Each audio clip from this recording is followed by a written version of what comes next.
You know, this is the truth. It's embarrassing. I was going to, and I couldn't. I was too lazy to get up. You didn't say couldn't be bothered, did you? I was to even open the curtains. Like, I thought, sure, I'll get them the next time. Are you serious? But you wondered when? How often do they come around? Do you know much about this? About once every 10 years. That's a long wait. 4 or 5% of the time, or 1 or 2% of the time, you see the. There is some great photographs, isn't there? Even the national papers and the tabloids picked up, and they're highlighting. Maybe too many photos. Is that possible? Oh no, but it's nice. But you're promoting the county, so it's great. I'm just a miserable old man now. I know. Get over that. Bye, Lee. Good luck. See you tomorrow. Hey. All right, it's the 9 till noon show. Time for a news update at 9. Let's go over to Michaela Clark. Thanks, Greg. Good morning. A man has been arrested in Letterkenny after entering a house armed with a hammer and assaulting the occupants. At around 5 to 8 last night, the man broke into a house in the Glenard Park area. A woman in her 40s and man in his 20s were injured during the incident. The man was arrested by Gardai and taken to Letterkenny Garda Station. He's been charged and is due to appear before Buncrana District Court this morning. The Taoiseach just says it's the will of the public of Northern Ireland to get its political institutions back up and running. That's been echoed by border communities against Brexit, who hopes politicians can work to restore the Assembly while working through the fine details of a new agreement reached between the UK and the EU on the Northern Ireland Protocol, which has been called the Windsor Framework. UK Prime Minister Rishi Sunak will visit Northern Ireland later, where he will try to convince politicians to back the deal. Taoiseach Micheál Martin says it's up to the DUP to decide its stance, but believes the agreement has set the ground to enable the return of the Stormont Assembly. I do believe that the people of Northern Ireland want the government. The people of Northern Ireland want the decision that they made in the last election validated in the form of the convening of the Assembly, the election of an executive, First Minister and Deputy First Minister, that can deal with the issues that affect people in Northern Ireland in their daily lives. A Donegal company has been placed on the Environmental Protection Agency's National Priority Sites list. The agency carried out 1,434 inspections at EPA licensed sites in 2022.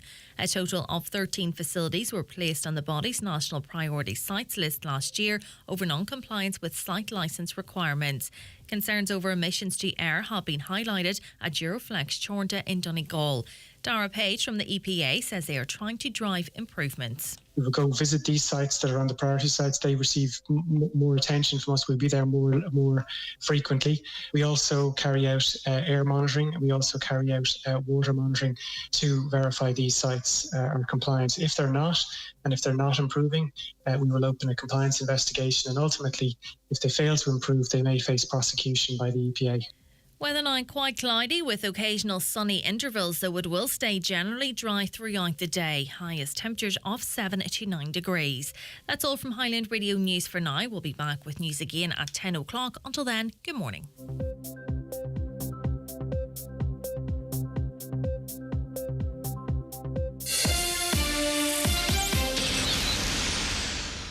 It's not just that Sarah can't rely on the rains to come this year. It's not just that the only water left could cost her life. It's not just that she has seen all her crops destroyed and she is struggling to feed her little boy.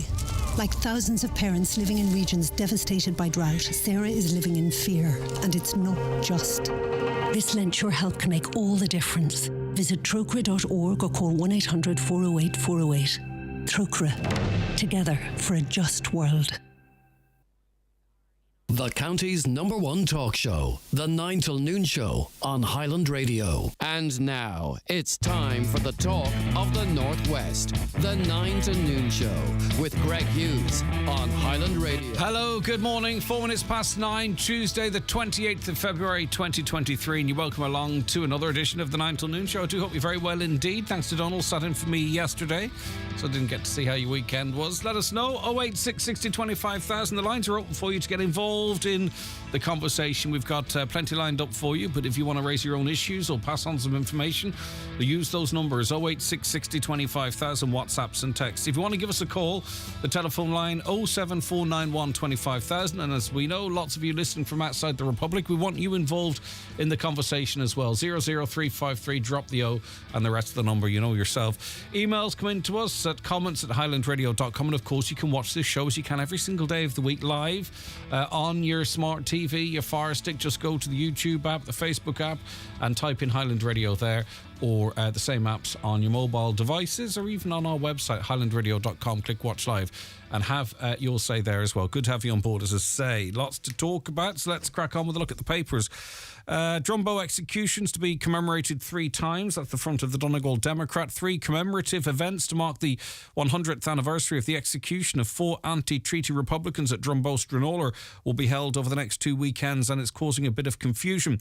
Donegal County Council is organising a low-key affair next Sunday, March 5th, near the site, while Sinn Féin's Drumbo Commemoration Committee has organised a spring school a week later on Saturday week, March 11th, as well as an intimate, smaller commemorative event at the site on the actual anniversary of the execution, March 14th.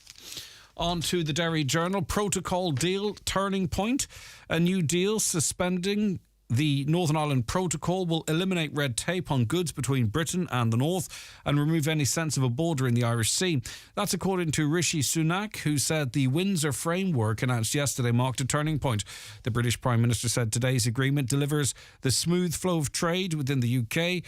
Goods destined for Northern Ireland will travel through a new green lane with a separate red lane for goods at risk of moving on to the EU. And he goes on to explain it further on the front of the paper. Let's take the national view here, the Irish Independent, on this story. The newly agreed deal between the EU and the UK on the controversial Northern Ireland Protocol has started a waiting game to see how the DUP will respond and whether power sharing can be restored in the North. Already, though, 2 DUP MPs, most notably perhaps Ian Paisley Jr., has come out and said that this doesn't go far enough. But anyway, the leadership of the party have yet to put their cards on the table. Taoiseach Leo Varadkar joined UK Prime Minister Rishi Sunak on hailing the Windsor Framework Agreement as a turning point for Northern Ireland. However, DUP leader Jeffrey Donaldson said his party will not be rushed or pushed into a hasty decision as it takes legal advice on the deal's texts. He acknowledged progress has been made, but added there are still issues of concern. While Mr Sunak will now attempt to face down Brexiteers within his own Conservative Party in Westminster and convince the DUP to back the new framework, the DUP is unlikely to agree to an early lifting of its boycott of power sharing at Stormont. And with the 25th anniversary of the Good Friday Agreement rapidly approaching, there are fears the political instability in the North will continue, and maybe the DUP, with talk of a Biden visit and what have you, feel they are being pushed into something without being able to give it full consideration. Though listening to Simon Coveney this morning, he said the DUP need to be given time to to decide then and state their position. On the face of it, it seems like a good deal for Northern Ireland. Their exports are already through the roof by some reports. They'll have full access to Britain, of course, full access to the EU. Sounds like a win-win, but of course there are specific concerns that some have, and those are the concerns that might delay progress. OK, the Irish Times this morning. The government intends to establish an inquiry into the state's handling of the COVID-19 crisis by the middle of the year. Senior government sources said that key decisions about the format of the inquiry, including whether it would hold sessions in public, had not yet been made. However, consideration is being given currently to who would chair the inquiry and what its terms of reference would be. I imagine really the way that would have to work is that someone have to come in from outside the country, wouldn't it? Also, the government's framing it as a review. The paper is stating it as an inquiry. Reading on here, there are concerns at senior levels that a public-facing element could invite huge media attention, which could interfere with the functioning of the inquiry or lead those involved in the response to lawyer up. However, there's still a preference for some form of public-facing element. Government sources said the inquiry would not be designed to find fault with or praise individuals or bodies, but focus on the establishing of facts to inform future responses to public health emergencies. So, as I say, the government's framing this as not as an inquiry as to, you know, what went wrong and whose head should roll. They're effectively saying we did what we did at that time, and we need to see what worked, what didn't work, in case there's a future pandemic, which will not go far enough for some, no doubt. Taoiseach Leo Varadkar said the Dáil this month in it that the inquiry was being scoped out, and he said we hope to have it established by the Oireachtas mid-year. However, he said he cannot possibly put a time on how long it will run for. The government has yet to publish a report drawn up by a group headed by Hugh Brady, president of Imperial College London. The report of the Public Health Reform Expert Advisory Group was submitted to the Department of Health in September. And I think some of the key concerns are, we asked the same questions. I remember asking questions of the Health Minister on this programme as to the logic of some of what they were introducing.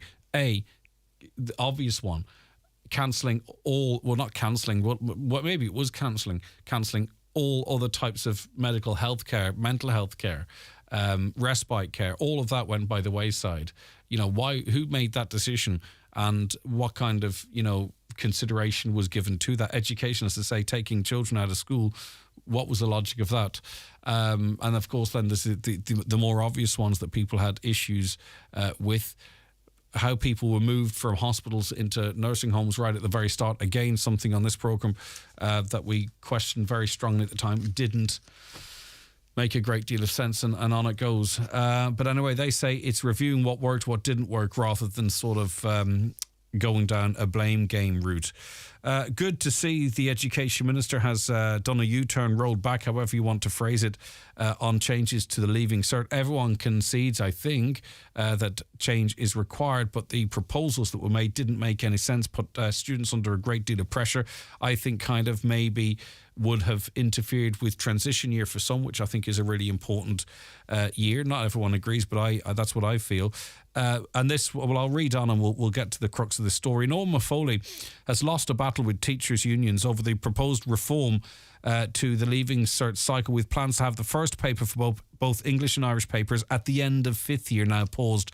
Last March, the Education Minister announced a raft of changes and reforms to the Leaving Cert cycle. Chief amongst them were plans for students to sit the first paper of both the English and Irish subjects at the end of fifth year. Now, there were a think tank or a group of individuals, or however you might want to describe it, made a series of proposals. That was not amongst them. And I think the consensus is, it seems, that, for these exams, firstly, there has to be a level of maturity, doesn't there, in terms of writing, okay? Also, if you were doing transition year or not, you could be advantaged or disadvantaged. There is the general sense that boys develop later than girls, so they would be disadvantaged, and also that it requires a 2-year cycle for these 2 exams, and only one would have been afforded. So good to see, I think, that this decision has been reversed. The move, though, was opposed by teachers' unions, organisations representing English language teachers and Irish language organisations. The plans were due to come into place for those students entering the Leaving Cert cycle this September. However, Ms Foley will now bring proposals to Cabinet to defer those plans following objections from a range of stakeholders, which is effectively a different way of saying she's scrapped the plans. That's not returning, unless there's more reform elsewhere. Right, if you were reading the papers yesterday, listening to the news, listening to this programme, I'm sure you would have heard what seemed like good news for some. Electricity prices for businesses coming down 10%, gas prices coming down 15%, but why not us? What about the hard-pressed regular folk out there paying through the nose for power? Well, Electric Ireland has been accused of shafting ordinary domestic customers in favour of business customers after the announced tariff reductions for commercial accounts only. Now, before I read on personally, for me, I don't know the tone of this article in the Irish Daily Star, but businesses need, obviously, to be paying less for their electricity and their gas. So I welcome them extending these cuts to those areas. But as I say, questions need to be asked as to why you can cut it for a certain group of customers and not others. Labour's finance spokesperson and TD for Louth, Jed Nash, said the news would stick in the craw for ordinary households struggling to pay the bills. The energy firms will be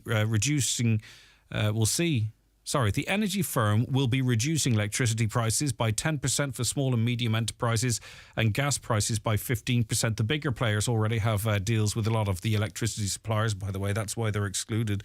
Mr Nash said the Electric Ireland buys energy for the same price, so he wants an explanation why there are 2 different pricing structures. He told The Star, we know that Electric Ireland has given a €50 credit to customers, and this is welcome, but this decision will really stick in the craw of hard-pressed domestic bill payers. And you have even leading members of government who perhaps should be Like, I was listening to Simon Coveney this morning. Saying, we need an explanation as to why once energy prices go up, once, on the wholesale prices go up, very quickly bills go up. But then when on the wholesale markets, when electricity and gas prices come down, the companies are very slow to bring those prices down. Now, I welcome the fact that Simon Coveney, and I've nothing against him, by the way, of course, I'm glad that he recognises that that's an issue, because that's what we're all saying. But for an incredibly senior member of government, probably in the top 5 members of this current government, I just found it strange him posing that question rather than suggesting an answer or a solution. We don't elect politicians to sort of parrot what we're saying. It's great that they get it, but I would have thought that he and his team and the rest of government would be working tirelessly in the background and know the answer to those questions. And if they don't like the answers, to hold those that make those decisions to account. But he's just with us asking the same question, and that, to me, I would just like to see. I would just like to see maybe answers rather than questions. The Sun this morning. Councils have seen a surge in requests to turn old pubs into homes. Some 260 applications to turn commercial premises into housing were filed last year, with 53 of those for ex-boozers. It comes after Housing Minister Darragh O'Brien waived the need to apply for planning permission to make them a gaff. He said these figures show that government regulations to allow former vacant pubs be converted into homes without needing planning permission is helping to tackle the problem of vacancy. Well, listen, let's not run away with ourselves. But anyway, I suppose if you're looking to do that and you have to face less red tape, all the better. Now, keep an eye out for this, mums and dads and caregivers, because 3 children who ate cannabis-infused jellies, which are up to 10 times stronger than inhaling the drug, thought they were normal sweets, and there's absolutely no reason why they wouldn't think they are normal sweets. They're packaged like sweets, they look like sweets, they probably smell like sweets.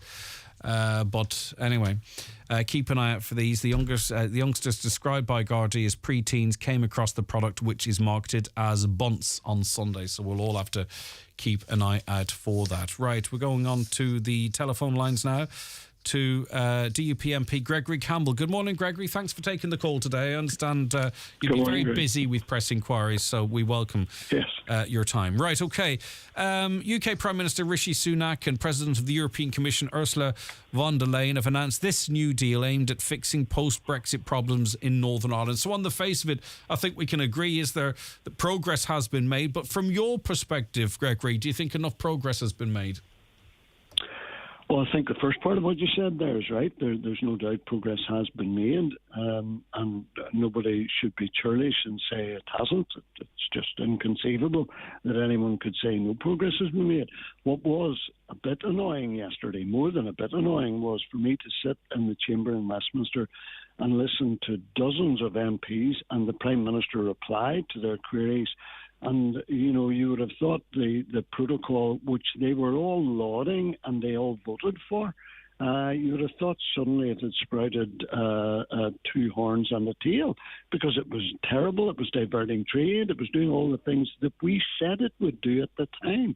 And now they had to have this new deal because of the awfulness of the old one that they had voted on. So set that to one side. Progress has been made, particularly on the trading front. That is good, and we should bank that. There are other problems in terms of the constitutional political issues. So let's see if we can resolve them and move on. We are hearing from your colleagues, the likes of Ian Paisley, giving a very cool response to this very early on. Are you holding back till you get into a little deeper into the legal text of this before you sort of let us know what you're thinking in terms of whether this will get power sharing back up and running again? Yes, and I think any sensible person should do that. You don't accept something at face value. You look at it, you examine it, you try to establish what the legal text puts into statute, and then what it will mean in practice. So those are things that we have to do now. We will take our time to do it. There's no point in rushing it. His name's Rishi, not Rushy. So let's not rush this deal. Let's get it right. It's not right at the minute, so let's pause, examine it closely, look at the detail, and see where progress can be made on it. So from your perspective, do you see this as a starting point? In other words, do you imagine that your party might go back to the likes of Rishi Sunak and say, OK, you've made some progress here, but we also need this? Well, we'll put it like this. 2 years ago, the protocol was implemented, and we said, look, there are going to be serious problems with this. Initially, the government demurred from that and said, no, this is the best deal that can be got. Thankfully, they've now moved. The reason there has been movement on the EU side, as well as on our own government side, is because of two principal things. One was the Northern Ireland Protocol Bill that they tabled in Westminster, which put severe pressure on the EU to move, and the other was the unified position of the unionist community towards the old protocol. Now, in our opinion, the government has made a mistake. Rishi Sunak has made a big mistake in taking the protocol bill off the table, because that releases the pressure from the EU. But the one thing he will not do is remove the other bit of pressure, which is the unified approach of the unionist people. We have got to get a deal that suits unionism and suits nationalism. This is not about excluding anyone. And all the rest of the people that live in Northern Ireland as well, not just the two groups you talk of. Do you believe this removes the west-east, east-west border on your initial reading of it? It improves it. It improves it significantly. But remember, and I don't want to appear churlish, but remember, it takes us some way back to where we should have been 2 years ago. You know, the Prime Minister trumpets the removal of blocking, for example, any reduction in VAT. So, for example, about 18 months ago, in the middle of the cost of living crisis, he, as Chancellor, was going to introduce a reduction of VAT on home heating oil, which would have been a very welcome move. But he couldn't do it because of the EU regulations as contained in the protocol. We pointed that out. He's now saying that now means that they can do that. But he always should have been able to do it. You know, so you don't trumpet something. It's like someone, it's like a wife beater being praised for stop beating his wife. You know, if there were a whole series of problems and now some of them have been removed, that's good, but we never should have had the problems in the first place. We've got them removed, that's good. We bank that. Now let's complete the deal. Let's get it done right, not rushed, get it right. Do you think the sticking point might end up being down to the Stormont break? And how effective that actually is in terms of... That will be an important part of it. Let's examine that, see what that means, see how it would work in practice. And, you know, as I say, let's get a deal that everyone can live with. There will be some people who will not approve of anything that's on the table. There will be other people who would approve everything, no matter what was on the table. We don't fall into either of those two camps. If the meal's good, we'll eat of it. If it's not, we'll decline. And do you feel that the DUP might come under further pressure? It won't allow itself to be, but you get the sense that the bunting is going up and the red carpet's already being rolled out for the likes of a President Biden visit with that very important day on the horizon. Well, I've heard two surnames beginning with B lauding the deal, and that was Joe Biden and Steve Baker. Long after Steve Baker and Joe Biden have departed the political scene, both in America and in GB, we, the people of Northern Ireland, will have to live with this agreement as it is either presented or changed or modified. So let's forget about Steve Baker and Joe Biden. Let's get this right for this generation and future generations. And very finally, what is the situation? Because I'm going to have to go. Well, do you know what? It's not an important question, so I shall let you go, Gregory. I do appreciate your time. Okay, so I'll let you go. Thank you very much indeed for that. All right, take care. As I say, there's no point delaying him for a question that's not terribly important. Senator Niall Blaney's with us as well. He is spokesperson on Northern Ireland and a member of the Good Friday Agreement Committee. Your reaction to this deal, Niall? Yeah, I think it's great to be here after so many years, Greg. There was many points we thought we'd never get this far. That said, you have to listen to people like Gregory Campbell that still don't have confidence in the deal. And I suppose that's why Rishi Sunak is coming to Stormont today. tease out those issues that still exist. But we're a long way down the road to I think maybe satisfying most or all those around the table.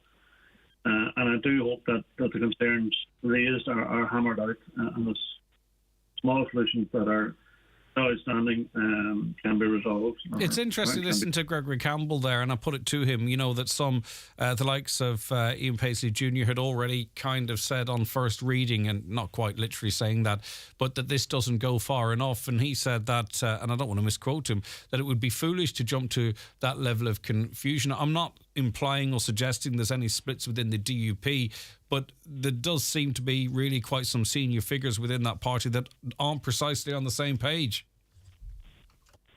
Yeah, I've no doubt that Jeffrey Donaldson's under pressure from within his own party circles, and that's political parties. That's the way it goes. The different views across the board. But in the round, there has been a reasonable welcome from the DUP, and they have asked for that space to hammer out the detail. And I think today, what's is a perfect opportunity, and hopefully they can put any outstanding issues to bed. Yeah, this is very much, though, being launched and announced, and even, the helicopters up in the sky tracking cars moving around London and the language that's being used. This has been very much framed to me as, well, this is the deal, this is, we have it, this is what fixes everything. I'm not sure if they see it as, obviously it is incredibly significant, but is that, do you think, in some way to put pressure on those who might have issues with it to appear to be stubborn or outliner? Because this was not launched yesterday as a starting point, Senator. This, the way I saw it, was the final solution. You're seeing people at the helm here who have been at the height of negotiations the last number of weeks, that have sat down with all parties, realised the difficulties, and their firm belief is that all those issues that are raised with them are actually addressed in the document. Now, albeit that the likes of the DUP maybe aren't as au fait with the document as Rishi Sunak or Ms von der Leyen, but they're, at the end of the day, if you're selling a deal like this, you have to sell it with confidence. And no doubt when they go to Stormont today, they'll sell with confidence, but they also have to take on board any outstanding issues. And if these issues are new, that's one thing. But if there were issues that were flagged already, and you mentioned there in relation to the break, already there seems to be issues arising out of the break, the understanding of how that will operate. I suppose there was a similar model used in relation to the new DEG and new approach in 2020 in relation to getting the Stormont up and running. It had a mechanism whereby there would have to be an agreement on all sides, or on both sides of the divide. The problem I think we're going to have here, though, Niall, is that at what point can we, the general public, make a call as to whether the DUP will or will not back this deal? Let's just say not back this deal because they don't like the deal, or they will blame the deal because they don't like playing second fiddle to Sinn Féin. There's going to come a point, and I don't know when that might be, where we're going to have to, separate the wood from the trees. That may be the case, Greg, but anything in relation to Northern Ireland is never easy. And for me, the important thing is to keep talking and keep finding solutions. Sometimes deadlines are useful, other times they're not. I think the majority of the work is done here. A lot of what's outstanding could be misunderstanding, but there's further engagement to go here. A few more days is neither here nor there for me. There will come a point, you're right, there will come a point where the DUP will have to say, we're with this or not. But there's a reality too. They've done an awful lot of playing here, and having the protocol renegotiated. There's an awful lot of ones in this for them. It'd be an awful shame for them to throw that away and not agree with it at this stage. I think those outstanding issues can be resolved. like the protocol. The vast majority of issues in the protocol have been resolved, and I think those outstanding issues can be resolved as well. Sometimes you have to just bite your tongue and roll with it and keep negotiating and find solutions. Okay, listen, thanks for your time this morning and your initial reaction to that. That's Senator Niall Blaney there. 086 60 25,000. What's your views? Give us a call on 07491 25,000, particularly if you're listening to us in most likely Derry and Tyrone. Maybe you're a business person and you, or not, any person, it doesn't matter. We want you involved in the conversation as well, by the way. Lots of you listening to us in that area, very valued listeners as well. So call us 00353 74 91 25,000, 00353 74 91 25,000, or to WhatsApp and text 00353 8660 25,000. Right, okay. We are going to take a very quick break, and then we're going to be joined by Tom Morey, spokesperson for Border Communities Against Brexit, to get their view or his view on this. Hi, Marty Morrissey here. The Marty Party is coming to Donegal to the Cranry Hotel in Letterkenny on Friday, March 31st. It's a party like you've never experienced before. Joining me will be Donegal's latest sensational group, Honor, David James and Real to Dance. Also performing will be Eurovision winners Paul Harrington and Charlie McGilligan, the stunning Irish dance group Coija, and many more. Win flights, holidays and hampers. Tickets available at the Conry Hotel. Book now and join us for the Marty Party.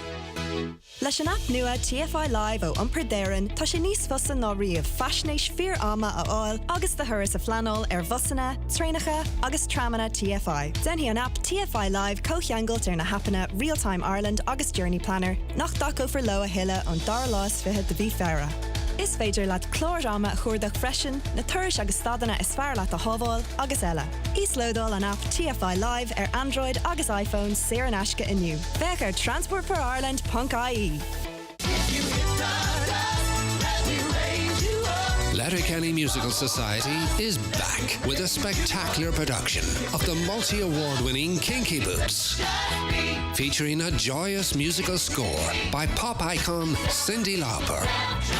Kinky Boots, an hilarious, uplifting story which will remain with you for a long time. Kinky Boots on Green and Theatre, 7th to the 11th of March. Choose life. Choose fun. Choose not sitting at home getting bored. Choose something better. Something really fun. Choose Fundamania. Coming to the Brunswick Movie Bowl from March 3rd. Choose regular, junior or family wristbands and enjoy some of Europe's top thrill rides. Choose fun for all ages.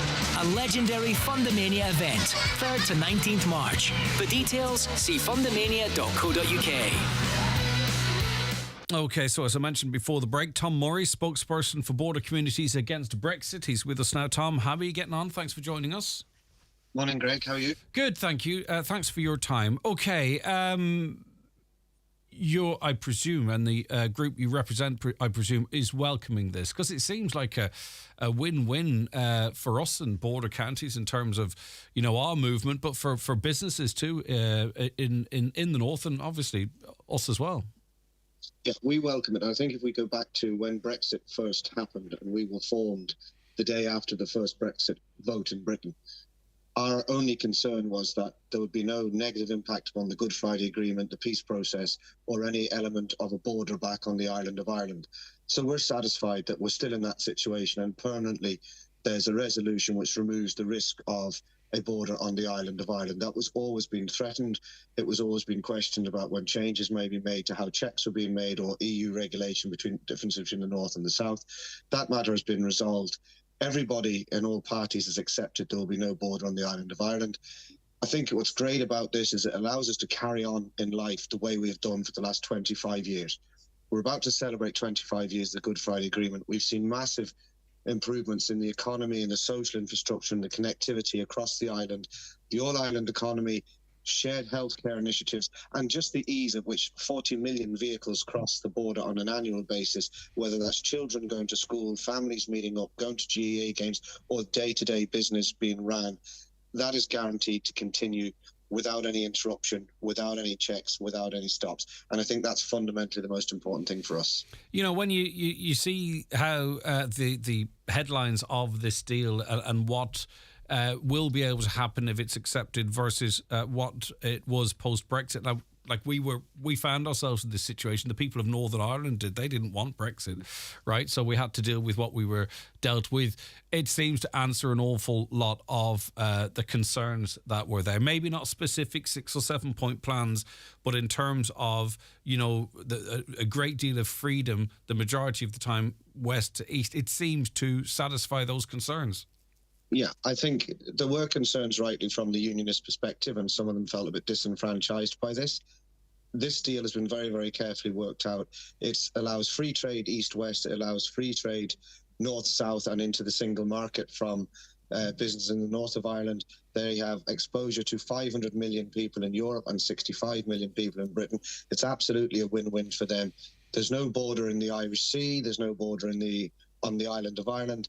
There's minimalistic checks through these green and red pathways. And actually the market and commerce will dictate which pathway people choose. If I was running a business in the north of Ireland and I had the potential to sell to 500 million people, well, I'd be looking to make the declarations that allowed me to do so. But that's a matter for the business people and the communities in the north.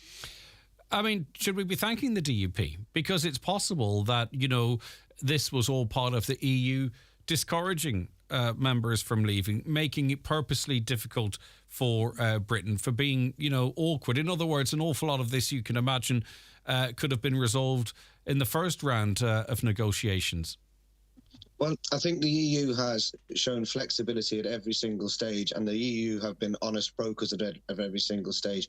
I don't know that we necessarily need to thank the DUP. Certainly, you could argue that things have improved, but maybe if the British government had gone to the negotiating table honestly and fairly from the first stage, it's quite clear that Boris Johnson wasn't as open and honest as he could have been. It's quite clear that at times Liz Truss wasn't, for example. So I think I would thank the EU and the EU negotiators for every single time being solution-based and looking for that.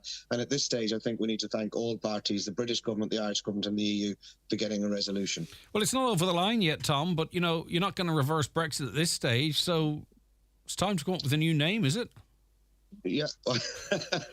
Well, it's not over the line. I suppose to some extent that we're happy that there's no border in Ireland. I think realistically, politically, it will be over the line. I think, yes, certain parties are going to take time. I spent most of last night reading articles 62 to 67, which is all about the Stormont break. And I'm still not 100% clear on exactly the... I'm going to get you a Netflix subscription. This is just unacceptable. and neither is anybody that I've spoken to, including a constitutional lawyer in a university in the north last night. So there are people who are going to take time, but I think we all know politically this solves the will of the majority of people of North of Ireland, certainly the majority of people of the Republic of Ireland, that we get on with normal, peaceful living on the island of Ireland. And exactly, and that's it, and maintaining that. And we've had very sharp reminders as of late what it used to be like, and we really don't want to go back there. From a commerce perspective, it seems now, you know, we're seeing record exports out of Northern Ireland, and you know, you're speaking and have an insight, of course, into business communities in the 6 counties of Northern Ireland. There's an awful lot of opportunity already being exploited, but certainly even further down the line. I mean, it's a very unique position Northern Ireland finds itself in on an international sort of stage. Yeah, I think the day that the protocol bill was signed, I was sitting in Brussels and I did an interview with you, and we called the North of Ireland the Hong Kong of Europe. And I think it's cemented in that position again now. If you look at the way economies have fallen in the last year because of the war in Ukraine and other international pressures, the North of Ireland fell significantly less than the British economy, and that is entirely because of its position within the EU and within the internal market for Britain and the single market within the EU. So the North of Ireland has already seen the advantages of this being in place, and the opportunities to expand that and to grow further are huge. And we all know that one of the foundations of a peace process is economic and social development. And nobody can question that there's been huge economic and social development in the north of the last 25 years, and it is now at a rate which will increase beyond that within Britain, possibly beyond that within the Republic of Ireland, but its ties to two different economies is a huge advantage for the north of Ireland. Yeah, and it's proven, as what you say, there's studies on it, that, you know, the more successful Northern Ireland is, the greater peace has a chance. Tom, absolutely, as always, thanks very much for your time. We do appreciate it. We don't want to lose you talking about this stuff, so if you do have to come up with a different name, we can adapt. I'm sure we will. All right, thanks, take Greg. care of yourself. Okay, all right, Tom, thanks. bye-bye. Tom Morris, spokesperson for Border Communities Against Brexit. Now, of course, then, we're talking about the headline stuff, aren't we? East-west borders, north-south borders, making sure not there, the freedom of people to move around. Land-based businesses doing well, of course, in terms of exports and what have you. But there were other consequences of Brexit. Our fishermen and women very much affected by this. Liam O'Brien is a fisherman, joins us from time to time on the show. Liam, is there anything in this that addresses the situation as it relates to, the problems facing the fishing industry at the moment? Because we've been highlighting them for years here in terms of where you can land fish, where you can't land fish, and all the red tape, where you can and can't fish. Liam, do you think this addresses any of that, or maybe it's not even on the radar? Good morning, Greg. I don't know. Maybe it's like everything else for the fishing industry at the moment, especially the inshore fishing industry. It'll be swept onto the carpet. It'll be a speck of dust. It's just that with this going on here, like the fishermen are crippled where they can go and weather and one thing and another. Talk to us about that. Talk about, because we shouldn't presume we all remember or all knew in the first place. Post-Brexit, how did the life for a fisher change? Well, when it come January of the last year, any boats entering, Northern Ireland boats entering the ports from the south, they had to notify the SFPA, the fisheries in the south. They put up a time limit. It was basically, we thought there was a border. It was you couldn't land before 2 o'clock in the afternoon. You couldn't land after 8 o'clock in the evening, and then at Friday evening would be the last landing over the weekend within the south. And now that's the Northern Ireland boats. I would fish a Southern Ireland boat and be working out of County Down into Kilkeel. And if I was fishing out in Dundalk Bay, along with the Northern Ireland boats, all joined together, fishing out there, I would have to notify the UK government that I was going into Northern Ireland to land me product. But I didn't seem to have the same time embargo as the Northern Ireland fishing boats, as me, a Southern Ireland fishing boat. So really, Liam, if I'm reading this correctly, a lot of the problems that you and others face could be resolved administratively, if you know what I mean. We don't need to renegotiate. I mean, in other words, you could be accommodated more freely by the Irish authorities, for example, or the British authorities, or the Northern Irish authorities, whatever. Like, we don't really need a negotiated change to anything at this point. It would be welcomed, but we just need people working longer hours and to be more accommodating. That would resolve some of this, at least, Liam? I don't think that it would need to, because you have the lock agency can work north and south off the border. They share their waters, but then the Irish boats share their waters within Lough Foyle. It doesn't need to be an issue. There is issues with Northern Ireland boats landing along at Quigley's Point. Would have been an old traditional place of landing. They would have been close to even to Derry and that, but it was never an issue. I don't think it's a big issue to relax the laws. It's basically, we're talking about non-quoted species. There was quoted species. Crab, lobster, oyster are not quoted species. Now, there's a safety element to this too, Liam, isn't there, obviously? There is a big safety element to it, because at this time of year and way back during the winter, the weather and where the boats are fishing, a lot of these boats out of Kilkeel are out of Greencastle is fishing out in Northern Ireland waters anyway. They're only, I'd be fishing in southern waters and they're coming into Kilkeel. And I was told, last summer, they told me that the Northern Ireland government had upped the ante for the pressure, and I do believe, and I say they are right, the Irish government was the ones that put this into place, and they were sort of lashing back on it, but we seem to be the subjects of the lash back on it, the fishermen. Like, we're going through a very delicate point now in our fisheries in Dundalk Bay, and the Kilkeelmen's doing the same, and vice versa up here in the North Coast with us offshore one. We don't know if we're going to be there in 5 years, 3 years. We don't know. We don't know where our fishing grounds are going to be. That's it. Because with a lot all of this uncertainty. offshore one. Yeah, and a lot of that uncertainty, as you say, is not related to Brexit. We've talked about, Liam, that in the past, and we will into the future as Greg, well. there is no young men coming into industry. What young men's there is in the boats there, and you try to encourage them in. We see our cultures like the small farmer. He needs a second job. He needs that more now than he needs the farming. And this is not an industry that can skip a generation either. It can't. No. Like, there's nobody going into the college in Greencastle. Most of them's going into doing other courses other than fishing. And it's a sad state of affairs where we're going here with us. All right. And it's the same in Northern Ireland too. All right, it's the same. It's a mirror effect over the coast. All right, listen. Before I let you go, something completely different. Yeah. Maybe you have an insight because you're out in the water. A few listeners getting on to us talking about lots of dead squid being washed up on beaches, Culdaff in particular. Lots of dolphins getting washed up as well. Any insight from a man on the sea into what might be causing that? I've seen something up on Facebook. I'm originally from Culdaff, but I don't know. It could be shoals of fish putting them ashore. I didn't see someone who was saying about it. It could be shoals of fish. Okay. It could be a herring along the coast that left the locks there now. That could be. I still see a lot of bird activity on photographs there of our Culdaff there and that there. I don't think it's the thing, but I don't know if there's any. I never heard of dolphins now been up, and I know they have a wide problem over in the thing. They were blaming lobster men over in New South Wales or something for whales going up on the shore. But it wasn't the lobster men with all their pots on and that. It wasn't it. They don't know what's going on there. All right, okay. So you're saying it could be nature. It's just could be nature. Like the one was out to the northeast, out north there, coming in there all week last week there. And easterly one, I don't know now what's happening. All right, Liam. I don't know about out here after I don't know. Yeah. But no, I don't know. I couldn't tell you about last year with a wee crab. That will the crab that will be a molting. That will be now. The crab will come into molt now to grow because they have to shed the shell. That will be a phenomenon last year there where we had that incident with a crab. That was I was a child. When I was a child, that was always a phenomenon along the tide lines in the river. You see dead crab. As they're molting, they maybe don't recover from the molt. Right. And what happens today? That's what happens. That's what they call in England is a peeler crab.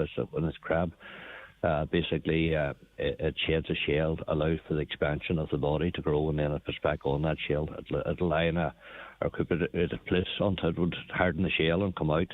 And it's just the elements in that there. So some of them die.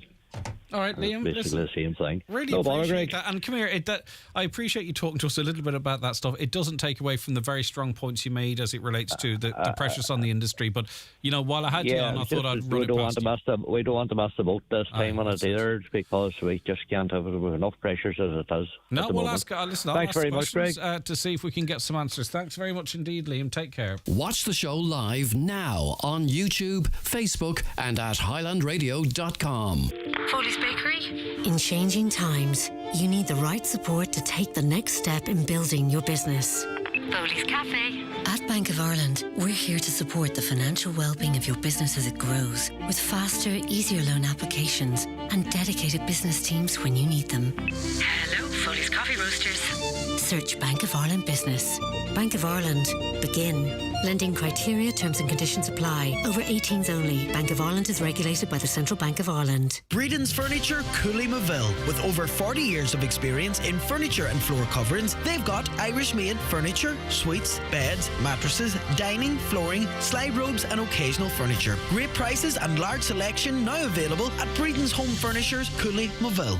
Change is happening in Letterkenny, and for the better. Letterkenny Medics is a new private clinic, opening soon offering private healthcare. Dr. Mohammed and Dr. Ripu welcome new patients to their clinic, conveniently located on the Port Road. Open 7 days per week from 10 a.m. to 10 p.m, offering full medical checkups, including a full cardiac screening with echo, assessments of minor injuries, and the facility to complete minor surgeries, without the long waiting times. To register, visit letterkennymedics.ie or call 085 867 5341. Letterkenny Medics. We listen if you want to talk.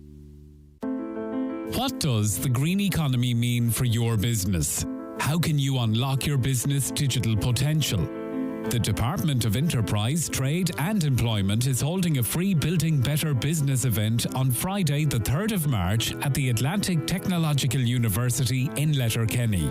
The event will highlight the opportunities, the challenges and the government supports that can help you navigate your green business journey and boost your business performance through digital transformation. Come along and build a better business. To register and to find out more, visit enterprise.gov.ie.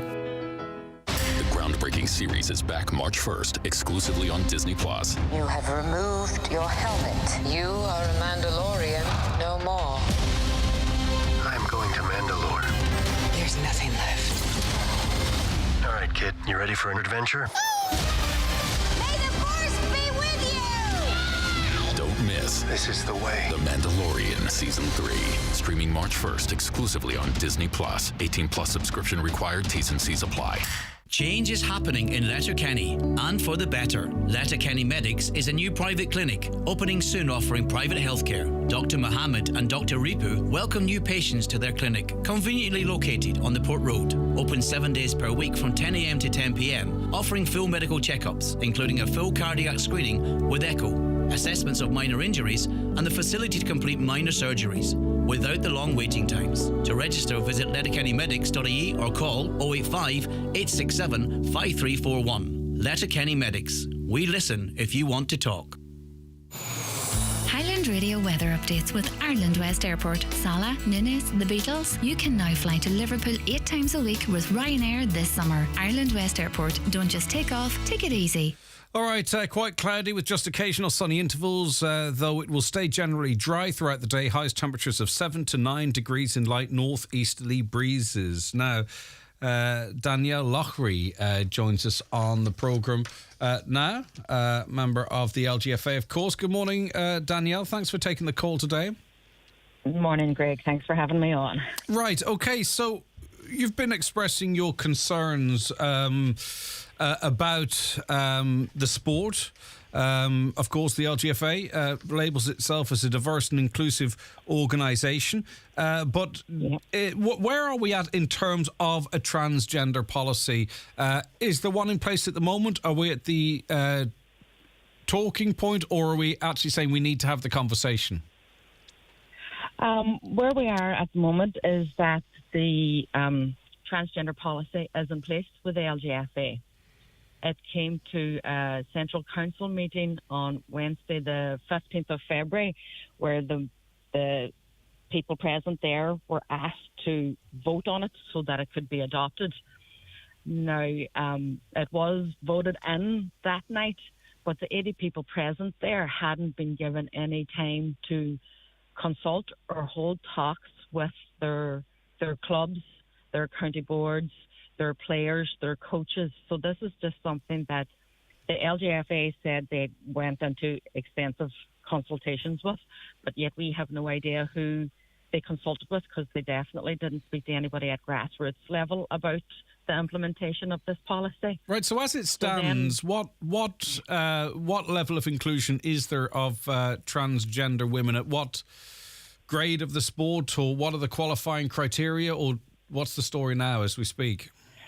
Well, it's from over 12 upwards.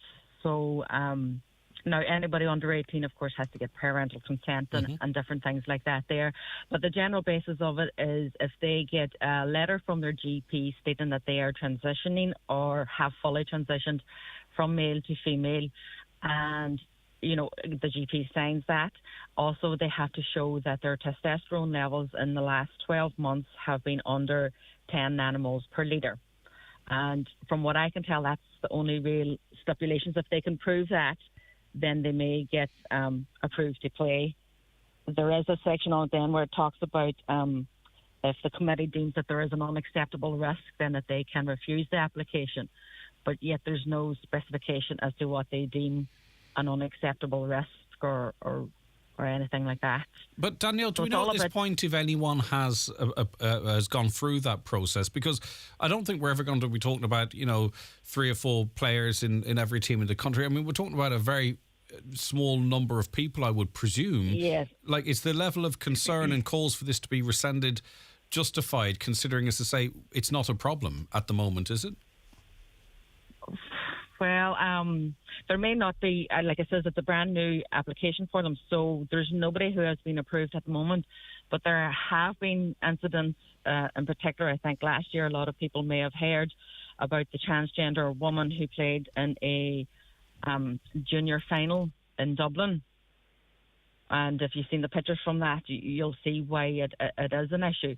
But that is only one gentleman that is, or transgender woman, sorry, that has been publicly shown. I'm sure there are more that may want to play our sport, but I just feel the LGFA are bowing to the minority rather than speaking to their members. And the concerns are you've outlined your concerns as to why you believe that this policy is a danger to women playing the sport. So run through that for us, would you? Yeah, well, if a boy goes through male puberty, let's say he's going to automatically become stronger, faster. He'll have better muscle mass, less body fat. He's a better capacity for aerobic activity. You know, they are generally fitter than us and can recover better than us. So when you put that then on a pitch against a girl who is already fighting, you know, for a spot there against her own female participants, but I just think it brings on a bigger danger. An injury, it's an injury concern. You look at there was a match on Sunday against Tyrone and Westmeath. There was a clash between two female players. That girl, it took 20 minutes before she was put on an ambulance to take off the pitch. Now, if you put that female up against a biological male on that pitch, what could you be looking at there? Yeah. And I see the image that you're talking of there, and we don't want to offend anyone or upset anyone, but I think if people see images from that game that you talk of, there's a clear physical difference in size there, and a collision like the one you've described would have potentially a very different outcome. And it's a difficult one, Danielle, isn't it, to have this conversation, but you have to, I suppose, stand up for the women playing the sport and their rights. So there are competing rights here. There are, yes. You know, we talk a lot about retention of players. And, you know, if this does come to fruition and there is more and more transgender women in our teams, well, girls are going to be losing out spots possibly to these players.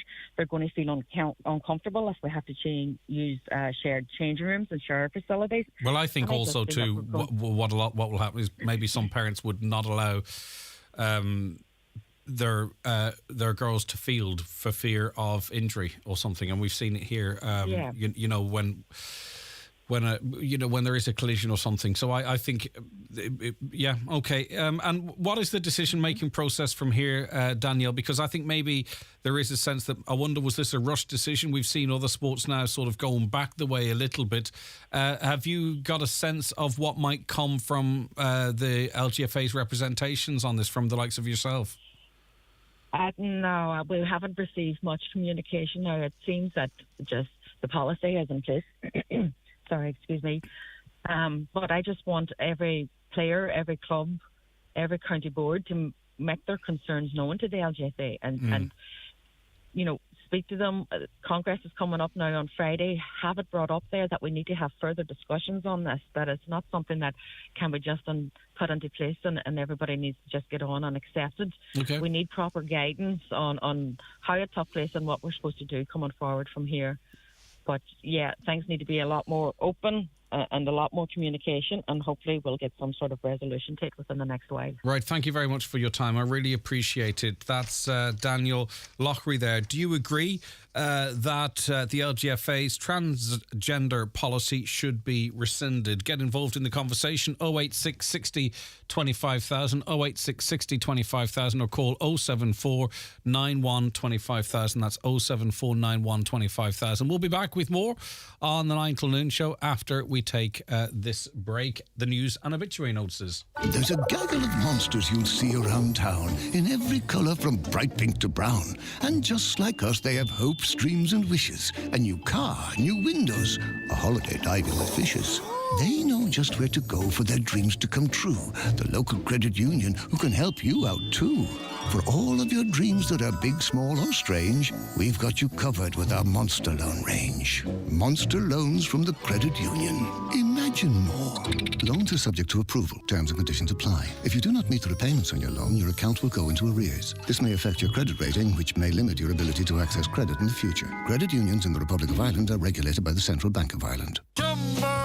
From the smallest shrub to the largest tree in an awkward place, Donnelly Tree Services provide a complete range of tree surgery services. Whether you need to remove a dangerous tree or some nuisance branches, Donnelly Tree Services have the experience and expertise to carry out tree surgery to the highest of professional standards. Call 083 005 9939. Donnelly Tree Services, Donegal. No job is too small, no tree is too tall. Join All Folked Up live at the Abbey Hotel, Donegal, this Saturday, the 4th of March. That's All Folked Up live at the Abbey Hotel, Donegal, this Saturday, March the 4th. Tickets available from Eventbrite.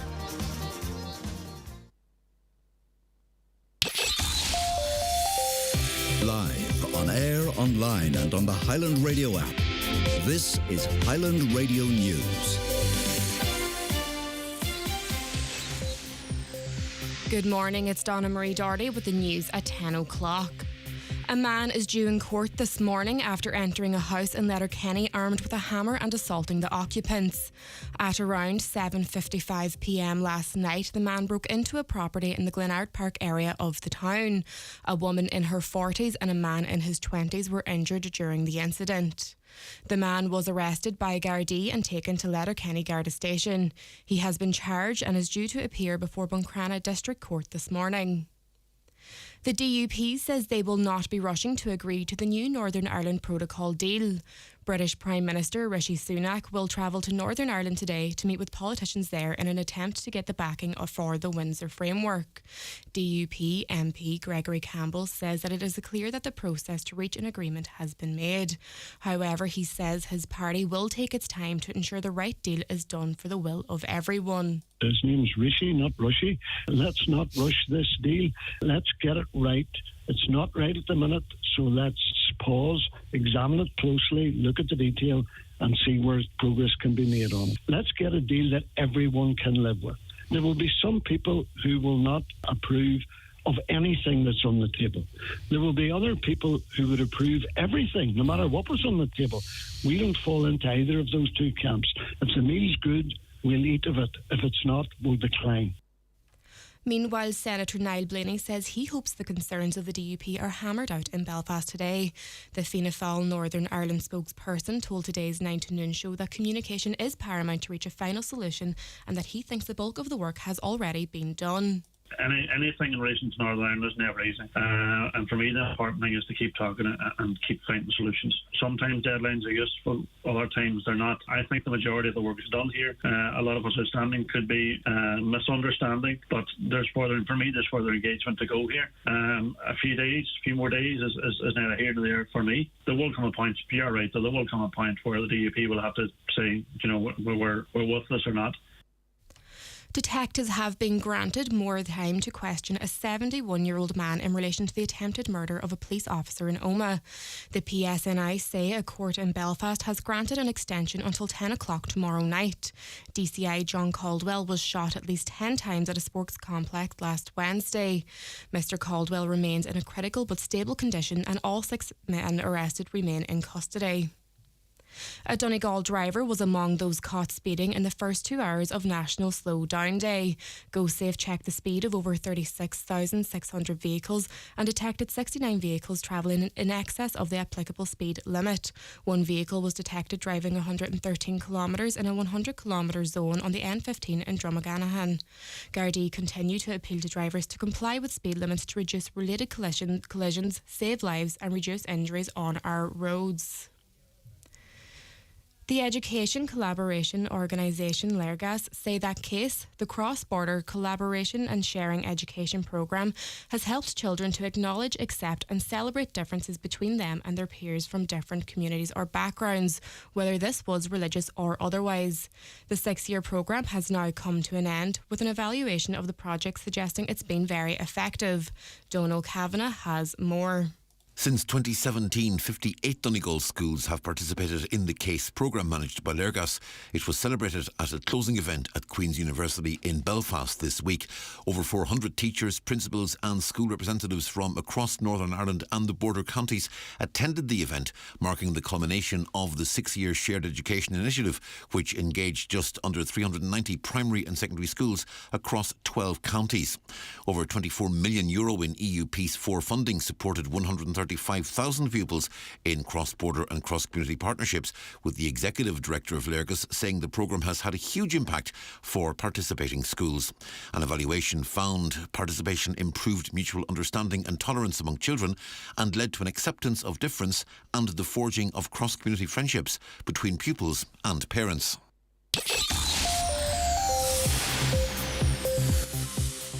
And now for weather, quite cloudy with just occasional sunny intervals, though it will stay generally dry throughout the day. Highest temperatures of 7 to 9 degrees.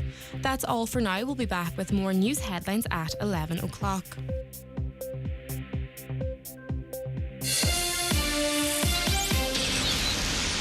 The obituary notice is for this Tuesday morning of February the 28th. The death has taken place of Gertie Duddy, née Boyle, 47 Barrack Street, Strabane, reposing at her home this afternoon from 2 o'clock. Funeral leaving her home on Thursday morning at 22:10 for Requiem Mass in the Church of the Immaculate Conception, Strabane at 10 o'clock.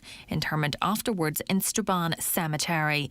Family time please from 11 p.m. until 11 a.m. The Requiem Mass can be viewed live via the parish webcam. The death has taken place of Marjorie Brown, 14 Money Cannon Road, Dunnamana, reposing at her home. Funeral leaving her home tomorrow afternoon at 12:25 for Requiem Mass in St Patrick's Church, Cleany, Dunnamana at 1 o'clock. Interment afterwards in the adjoining cemetery. Family time please from 11 p.m. until 11 a.m. The Requiem Mass can be viewed live via Donaghedy Parish YouTube. The death has taken place of Kathleen Shields, Umla, Carrigard, reposing overnight at the Church of St John the Baptist, Carrigard. Funeral Mass this morning at 11 o'clock, followed by interment in the adjoining cemetery. Family flowers only, donations if desired to Ramelton Nursing Unit, care of any family member. The death has taken place of Seamus McKinney, formerly of Butcha, Lackamy, Carndonagh, reposing at the home of his sister-in-law, Mary McKinney, Butcha, Lackamy, Carndonagh. Family time please from 11 p.m. until 11 a.m. Funeral from there tomorrow morning at 10:30 for 11 o'clock funeral Requiem Mass in St Mary's Church at Bogan, Kildaff, followed by burial in the adjoining graveyard. Family flowers only, donations if desired to Beach Hill Manor Nursing Home Patients Comfort Fund, care of any family member. Funeral Mass can be viewed live on kildaffparish.com. The death has taken place of Sheila Boyle, née Green, Fawns, Termon and formerly Glasgow. Remains reposing at her home. Funeral Mass tomorrow morning at 11 o'clock in St Columbus Church, Termon. Cremation in Lakelands Crematorium, Cavan at 4 o'clock. Funeral Mass can be viewed on churchservices.tv. Family time from 10 o'clock tonight and before the funeral tomorrow. The death has occurred of Barry Clerkin, 4 Wolftone Place, Glencar, Letterkenny and Ballybuffet, Blackrock, reposing overnight at St Eunan's Cathedral, Letterkenny for Requiem Mass at 11 o'clock this morning, which can be viewed on churchservices.tv. Cremation in Lakelands Crematorium, Cavan. Family flowers only please, donations in lieu of wish to Brindley Manor Residents Comfort Fund, care of Pascal Blake, Funeral Director. And the death has taken place of John Doherty, 35 Balmain, Carray Road, Carndonagh. Remains reposing at his home. Family time please before the funeral today. Funeral Mass will take place this morning at 11 o'clock in the Sacred Heart Church, Carndonagh, followed by cremation at Lakelands Crematorium, Cavan at 4:30. Family flowers only, donations if desired, to the Donegal Hospice, care of any family member. John's Funeral Mass can be viewed live on carndonaghparish.com. For more details, including any family health guidelines for wakes and funerals, please go to highlandradio.com.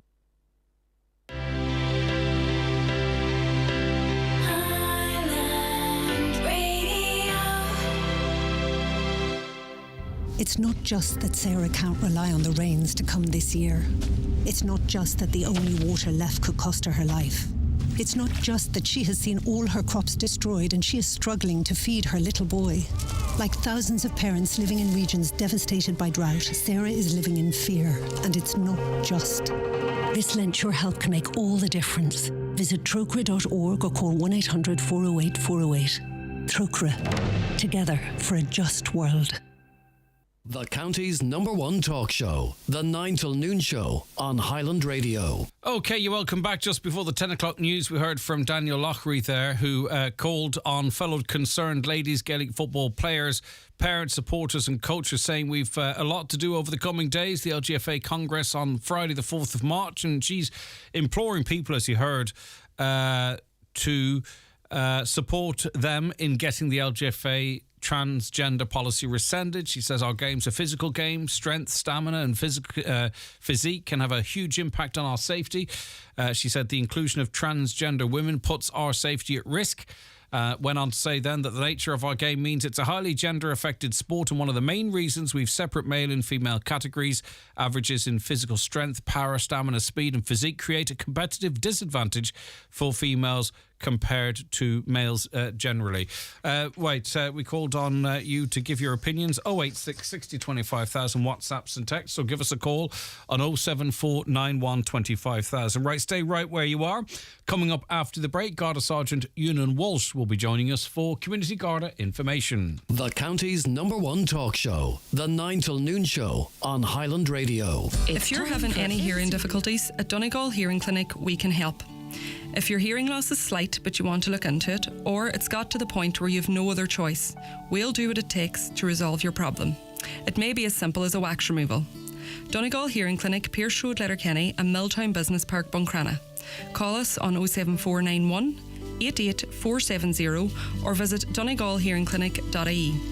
Life sounds brilliant with Donegal Hearing Clinic, Letterkenny and Buncrana. Nutrius XL Yo with lamb and Nutrius Yo with lamb crunch are both formulated to ensure a vigorous lamb and excellent milk yield. Avail of our lambing season offer. 25 kg bags, buy 10, get 1 free, with €10 off per tonne in bulk. Available at your local Homeland store. Visit nutrius.ie for full nutritional information.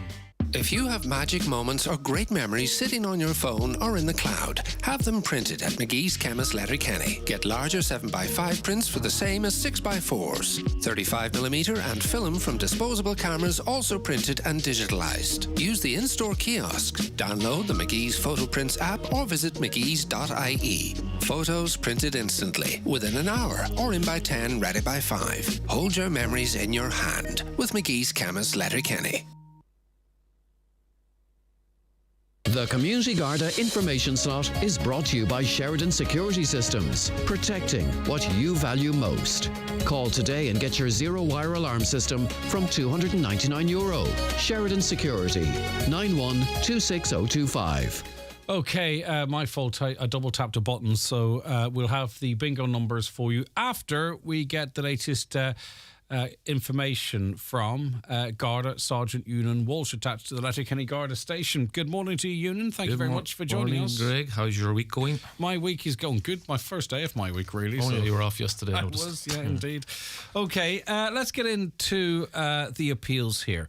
Road traffic collision on February the 21st, so a week ago today in Stranraer. Yes, a week ago today, Greg. A collision occurred involving a pedestrian and a van at Main Street, Stranraer, not far from the bottom of Trumbo Avenue at approximately 7 p.m. last Tuesday the 21st. The pedestrian was taken to Letterkenny University Hospital, where he received treatment for non-life-threatening injuries. And again, we appeal for anybody who may have witnessed the collision to come forward to the Gardai Letterkenny. The vehicle involved was a green Volkswagen van. So last Tuesday 7 p.m. And again, anybody who may have had dash cam in the area at the time, to make it available to Gardai, Letterkenny, 07491 67 100. An appeal too now for information in relation to a collision in the Rafo area. Yes, this is an accident that occurred in the townland of Ballyholy, Rafo, on the main Manor Cunningham to Lifford Road 2 days ago, Sunday the 26th, at approximately 11:10 a.m, where a cyclist was knocked off his bicycle by a car at the location, and we believe the car in question may have been a silver Peugeot 308, partial reg 221. So that's a silver Peugeot 308, partial reg 221. The passenger wing mirror of the car was knocked off as a result of a collision, and as a result we believe that the driver knew that the collision had occurred and unfortunately left the scene.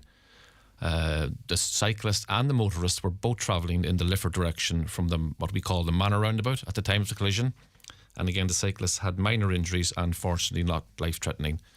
So we appeal to anybody who travelled on that stretch of road between the Manor roundabout and Lifford last Sunday morning between 11 a.m. and 12:20 a.m, and who has dash cam footage to make it available to Gardai. And again, if anybody has any information in relation to the accident, who'd contact the Gardai at Letterkenny, 07491 6700, or again the confidential line 1800 666 111. All right. Now, information being sought as it relates to criminal damage in Kilmacrennan. Yes, this happened last Sunday, the 26th, between 7:50 p.m, Greg, and 10:30 p.m. in the town of Kilmacrennan. A lady had parked a car on the roadside, not far from the health centre there in Kilmacrennan, and she attended an event in the local hall. Unfortunately, when she returned to her car, she discovered that both sides of the car had been keyed, and again, substantial damage caused to the car. So we're appealing for anybody who was in the area who may have seen anybody suspicious, any cars or people acting suspiciously in the area, or again, anybody who can assist in the investigation, to contact the Gardai at Milford, 07491 53060. That's a real sickener. I was actually at that event in question, and the notion of coming out and seeing that damage done to you. It's very nasty. Indeed, and they must have been on it for a little while anyway, because they did both sides. Hopefully someone saw it, because the town was relatively busy. Relatively busy, and maybe somebody passed and saw somebody acting suspiciously, maybe, to come forward, please. Hopefully. Criminal damage now at Dr. McGinley Road. Yes, this is a similar type incident, Greg. Unfortunately, this occurred between 11:30 p.m. last Wednesday the 22nd and 10:30 a.m. on Thursday the 23rd, so sometime on the night of Wednesday the 22nd. Car was parked overnight at the location of Dr. McGinley Road, and the following morning the owner returned to discover again, unfortunately, this car had been keyed along the passenger side, to the front and to the rear. And again, we're appealing for anybody who may have been in the area at the time and saw anything suspicious to contact the Gardai at Letterkenny, 074 9167 100, or again the confidential line 1800 666 111. All right. Much more severe damage in the next appeal in Manor Cunningham. Yes, this is again a very nasty crime that occurred last Friday morning, the 24th of February, at approximately 12:17 a.m, so sometime on Thursday night. The car was parked at the rear of a house and in the townland of Whitehill, Manor Cunningham, and the car was set alight and completely burned out as a result of the damage. So we have some information, and we are particularly interested in hearing about any sightings of a man in the area around the time who was wearing a navy jacket, beige bottoms, a beanie hat with a face covering. So it's possible that somebody in the area might have seen this person at the time, and again, anybody who may have dash cam, to make it available to Gardai Letterkenny at 07491 67 100. So that's last Thursday night, Friday morning in the Manor Cunningham area. An interest in a male person wearing a navy jacket, beige bottoms, a beanie hat with a face covering. Yeah, and I think that beanie hat, beige bottoms combination would stand out. So hopefully someone has good information that can help bring the investigation forward. Right, okay. Community information meeting taking place tonight in Colgan Hall, Carndonna, just to remind people. Yeah, this is one of the last few community arrangements that are occurring throughout the county, and it's in the Colgan Hall tonight, Tuesday at 7 p.m, where the views of the public will be obtained in relation to how the area should be policed. The policing plan for 2023 will be discussed, and again, the views of the public may be expressed. And again, advice and information will be provided in relation to a number of matters: cybercrime, internet safety, home security and fraud. And I know the presentation on fraud and internet crime is going down very well throughout the county, and everybody is welcome to come along. All right. National Slowdown Day kicked off this morning at 7 o'clock. One notable detection already on the N15, 113 kilometres per hour in a 100 kilometre zone. Now, the guards are just picking out in terms of forwarding it on to us. Bits and bobs. It doesn't give a full reflection of what's going on. But thankfully, when we see the end results of these days, Union, an awful lot of cars checked and vehicles checked. Relatively speaking, what I'm trying to get at here, it is a small number of drivers, it seems, that persist with the speeding, because it's not like 60% have found off the limit. It's a much smaller figure than that. No, when the figures are given out in relation to the detections, again, it's relatively small in relation to the number of people that would pass through the speeding detection zones at the time. And as somebody asked me yesterday, why are you doing this slowdown day when you're trying to catch people? You're letting them know. That's not really the purpose of it, Greg. Again, the aim of the slowdown day is to remind drivers on our roads of the dangers of speeding. Again, to increase compliance with speed limits, and again, to act as a deterrent to driving at excessive and inappropriate speed. And again, the objective is to reduce the number of speed-related collisions, save lives and reduce injuries on a road. And it's important to remember that you drive at a speed that's appropriate to conditions and your experience. And remind people that a speed limit is not a target. If a speed limit is in 100 kilometres and it's pouring rain and it's dark and wet, a slower speed would be appropriate. And again, last year, serious injury and fatal road traffic collisions increased. Unfortunately, 156 people lost their lives on our roads. That's the largest death toll since 2016. And again, in fact, January had the highest number of road fatalities in 10 years, with 20 people killed on our roads. And again, it's been estimated that 30% of all fatal collisions are a result of speeding or inappropriate speed. And again, as part of the National Slowdown Road, we guards in our division be out on the roads conducting speed checks, and we encourage all drivers to reduce their speed, not just today, Greg, but every day. Yeah, and it's not just the Go Safe vans that are out there as well. It's the, as you say, road policing units out there as well. All right, okay. Right, theft of alcohol. Some advice for retailers here, and presumably it's off the back of crime. Yes, there is an organised crime in operation further down the country who are targeting large off-licensed stores. So generally, what happens is they target one area, and after being successful, they'll move on to other counties, and no doubt will plan on coming to Donegal as well. So our crime prevention officer, Sergeant Paul Wallace, has asked me to issue advice to the management owners of large shop stores who sell alcohol. Alcohol is the target for this organised crime group. They come in groups of 3 or 4, quite often enter the shop as a group and maintain contact with each other while also monitoring staff and CCTV cameras. Very well practiced, and have managed to steal large quantities of alcohol at various locations in a very professional manner. So Sergeant Wallace advises that a review of the security measures at such stores should be conducted. So any large retail premises stores who sell alcohol would advise them to carry out a review of the security measures.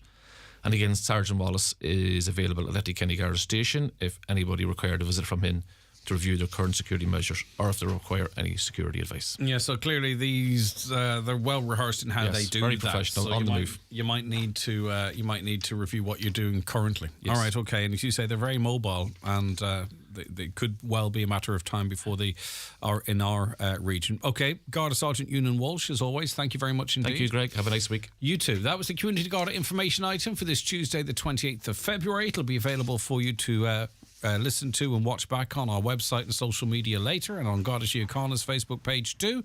And it's back live with you after the 10 o'clock news next Tuesday. The Community Garda information slot is brought to you by Sheridan Security Systems, protecting what you value most. Call today and get your zero-wire alarm system from €299. Sheridan Security, 91-26025. And a little later than scheduled, here are the bingo numbers for today. Good luck if you're playing. It's time for NCBI Bingo on Highland Radio. It's Tuesday, the 28th of February. You're playing on the brown sheet. The reference number is S2. It's game number 9.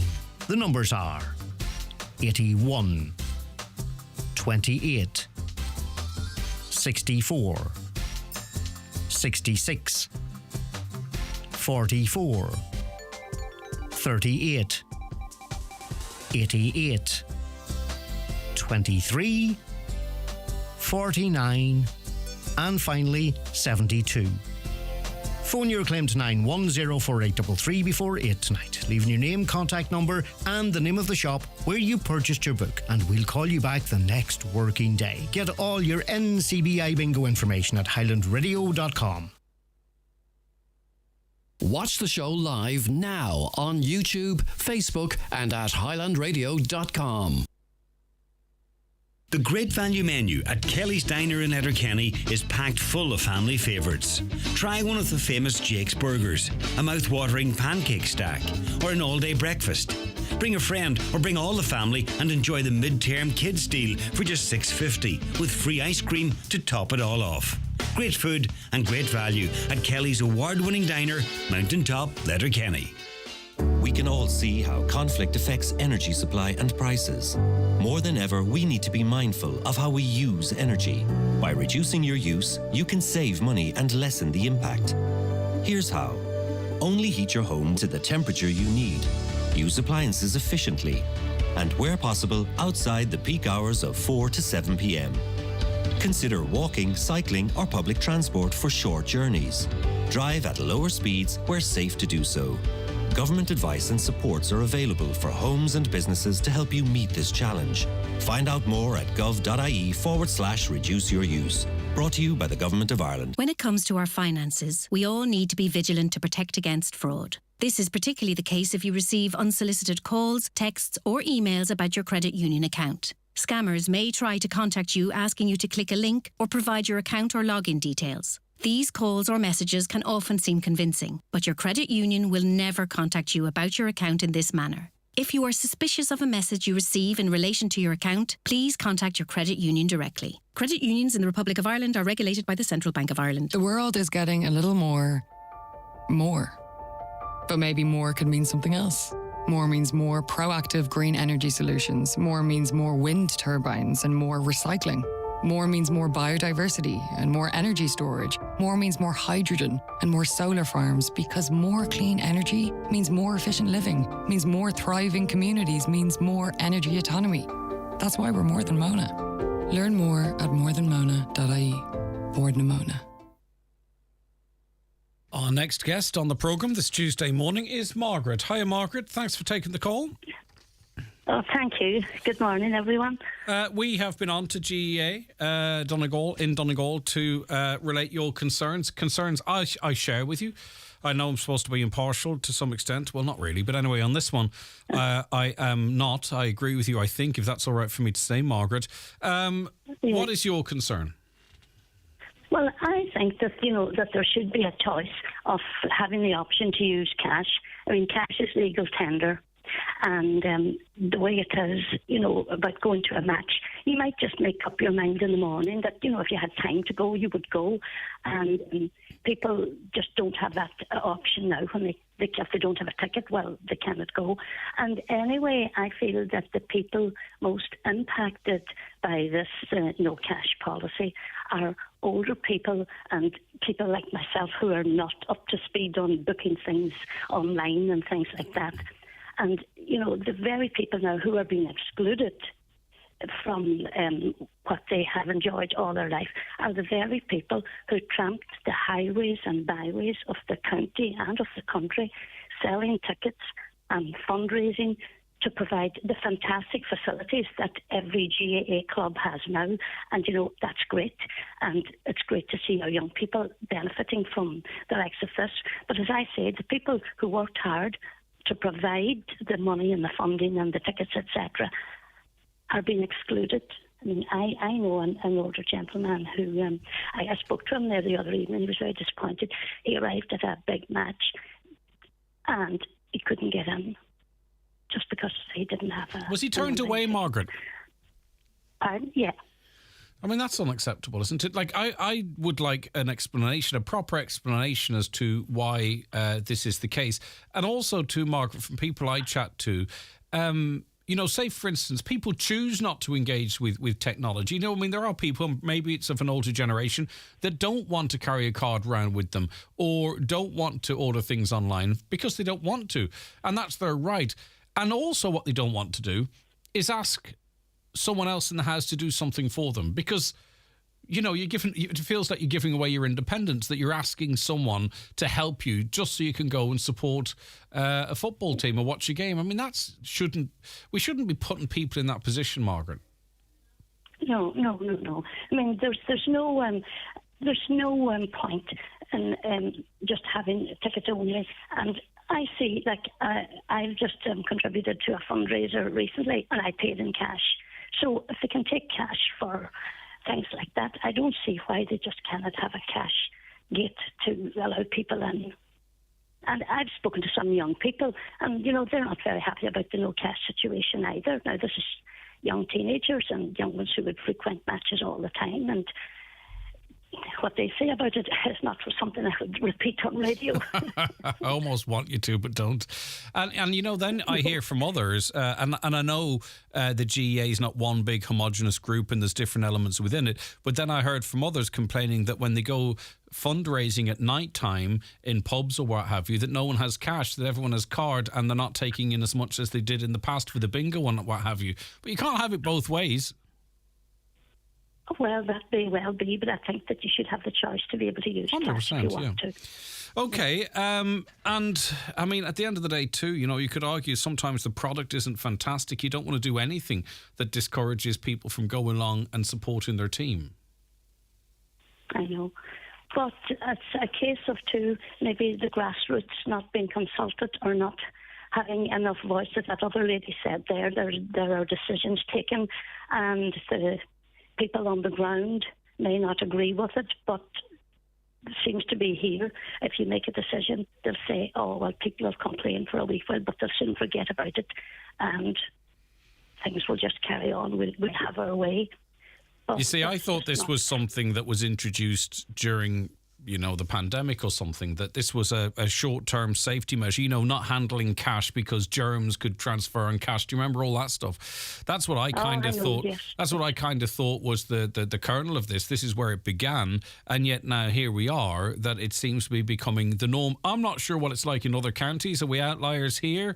Is it the same across the country? I don't know. We were speaking to a gentleman last year, and we managed to get a ticket for him, thankfully. But, you know, he just wanted to roll up and watch a game. He didn't support a particular team. He's from outside the county, but he couldn't because he wasn't booking a ticket online, and he just couldn't go along and support his team.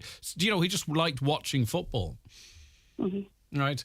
Okay, Margaret, listen, we're on to the GEA to give us an actual explanation, because I think that's what we require at this stage, don't we? We want them to explain and justify the decision.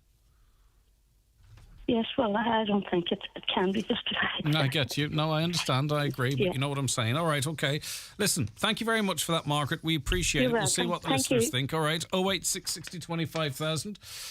You're out there listening to the show. Do you agree with what Margaret has to say? Do you think cash at the turnstiles should be an option? 086 60 25,000, 086 60 25,000. That's WhatsApps and texts, of course, or give us a call on 074 91 25,000, 074 91 75,000, not 75,000, 91 25,000.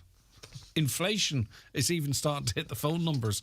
All right, we'll be joined by our next guest after these. ATU Donegal's Open Day takes place on Saturday 4th of March from 10 a.m. to 2 p.m. on the Letterkenny campus. If you're a Leaving Certificate student, a mature student, a parent or guardian, thinking on a postgraduate degree, or interested in upskilling or reskilling, then come along and discover all that ATU has to offer. Special guest on the day, Donncha O'Mahony, will give a talk on Leaving Certificate guidance and study tips. Bring the family along and enjoy fun, games, music and a complimentary burger bar on the day. Saturday 4th of March, don't miss it. See ATU Donegal socials to register. There was a monster who lived in the trees, in the house that would rattle and shake in the breeze. It was cold and small, with a terrible leak that would drip on her head and her hands and her beak. She needed it fixed and all in one batch, because she had an egg that was ready to hatch. So she went to the credit union for a renovation loan and got new windows, insulation, and extended her home. Monster loans from the credit union. Imagine more.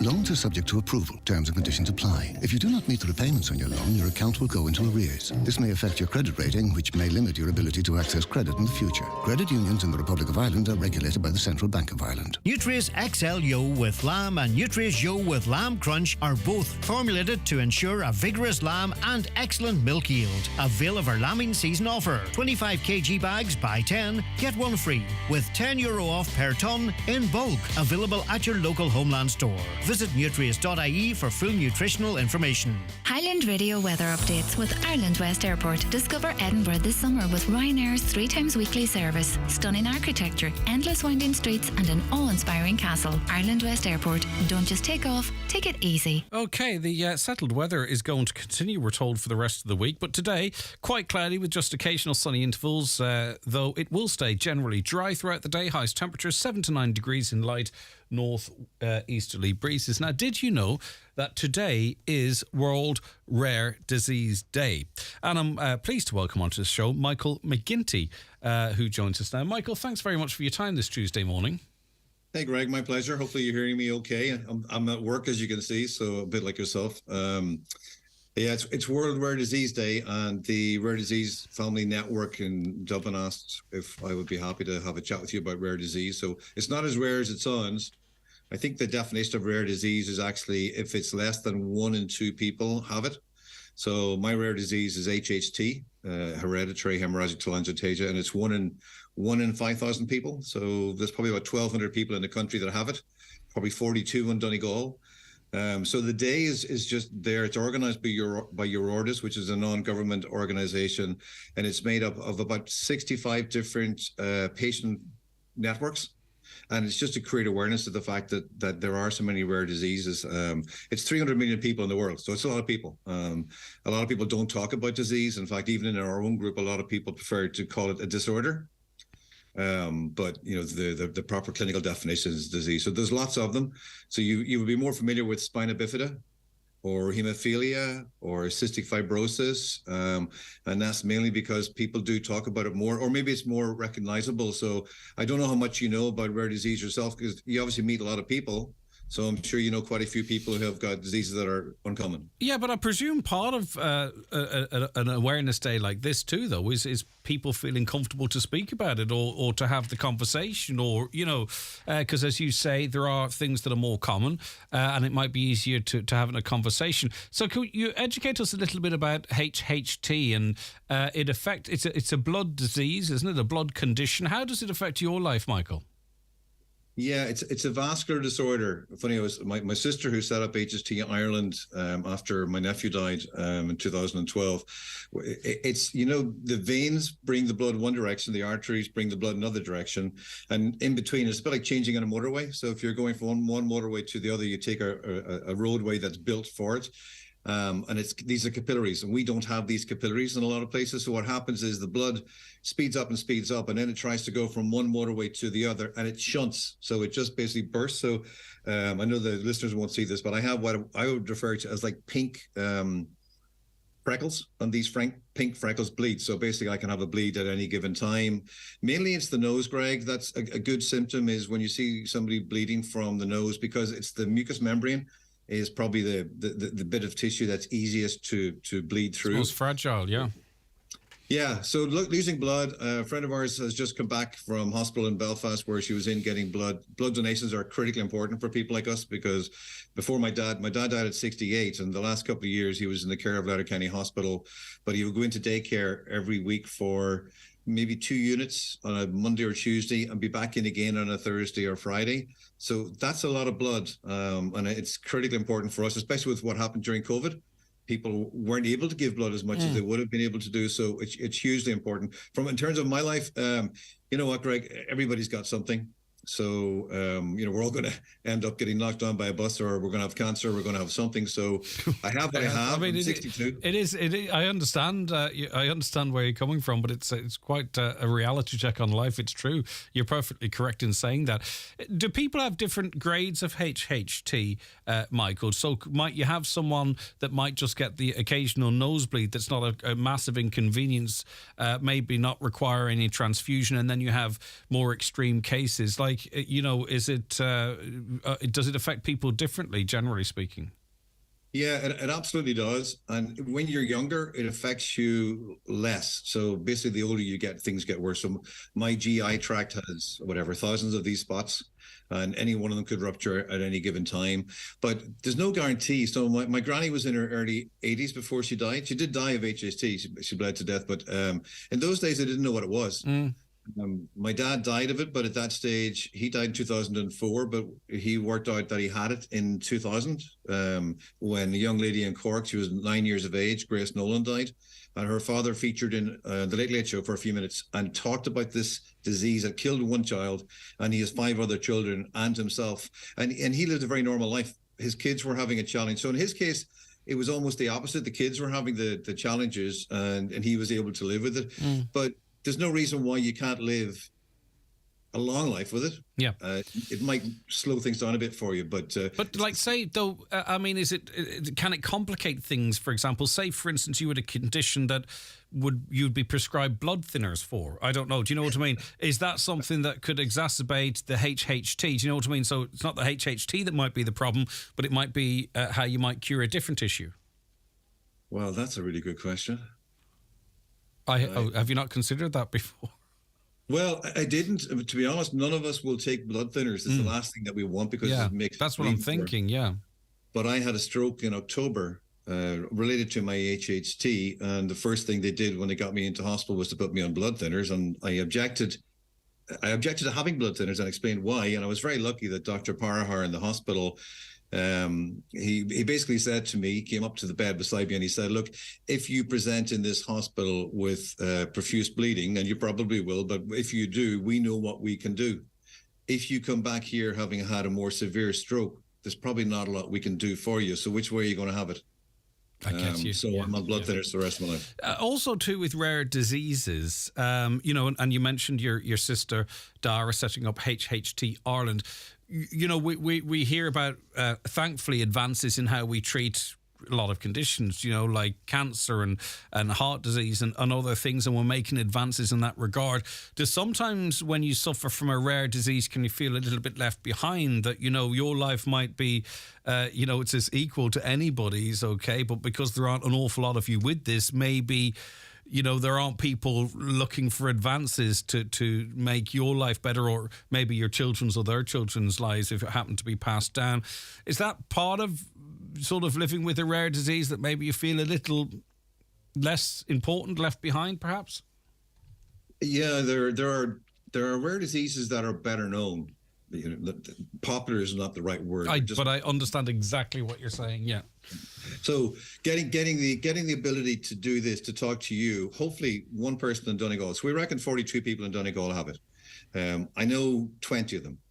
So if somebody listening to the show today hears what we're talking about, they have a nosebleed or they have bleeding, and then they can go to their doctor and say, look, there's this thing called HHT, which is a rare disease, and doctors, they learn all about these diseases, but there's 6,000 of them, so they're not going to remember every one of them. If one person presents to his GP and ends up getting treated, that one person, then it runs through their whole family. So that one person has it, their kids will have it, their grandchildren will have it. The technology is there with gene intervention, IVF, if you want to do it, if people are happy to do it. And believe me, when you're in an HHT family, you'd be quite happy to do it. But there's no reason why HHT should go from my children's generation to the next generation. Yeah, exactly. The technology is there to eradicate it. So. If you are walking from where you're standing now into another part of the office, and you happen to sort of graze your hip on the corner of a desk, are you more likely to, and your skin is to break, are you more likely to bleed more profusely, or will it be where a capillary break, is it random or what? Exactly. It's where those pink spots are. So if I was to rupture a telangiectasia, then yes, it would bleed. I have to admit, it's never happened other than on my nose. So yeah. Again, it's your nose is that very skinny skin, whatever. So when that bleeds, or my lips, they are very hard to stop. But no, bumping into things, Greg, I'm okay. It's I don't even think that bruising is particularly worse because of HHT. Again, unless you hit a telangiectasia, and most of the telangiectasias are in your GI tract. So I have some on my fingers, but they're very, very small and very, very few. Understood. So they're not really a problem. But what about flying? Flying, they recommend that we don't do long distance flying. But I've got a son in Boston. It's a 5-hour flight, 6-hour flight. I do bleed at some point, but it's not, the pressure is not that huge on that, that transatlantic haul. I haven't been to New Zealand or Australia, and I don't intend to go. And that would put a bit of pressure on. All right, we've been talking about external bleeding. Can this happen internally? Oh God, yeah, absolutely, yeah. So is that more of a danger, more of a risk? Absolutely. My nephew was 22, and his bleed was, we have points in our lungs, AVM, so these little pink spots. Okay, yeah. He bled, so he basically drowned. So by the time the ambulance got to him, he had passed away. So an internal bleed is definitely worse, but it depends on where it is. So you can have them on your brain, and a bleed on your brain is going to be bad, but then they don't generally bleed on the brain, but they can do. So I've had my brain scanned. I don't have it. I don't have one there, gratefully, and I don't think they're going to grow. I think at this point in my life, the brain I can forget about. The lungs, different story. They're monitored. They get CT scanned in Letterkenny, and then it's reviewed. So Dr. Morrell here is the hematologist. She organizes the scan for me. It's done up in the hospital, and then it's reviewed by an intervention radiologist in Cork City. So it's incredible. The technology, again, we used to have to go to Cork to get these scans. Now we go to Letterkenny. It's done very quickly, and it's reviewed in Cork. So the technology is definitely making things better.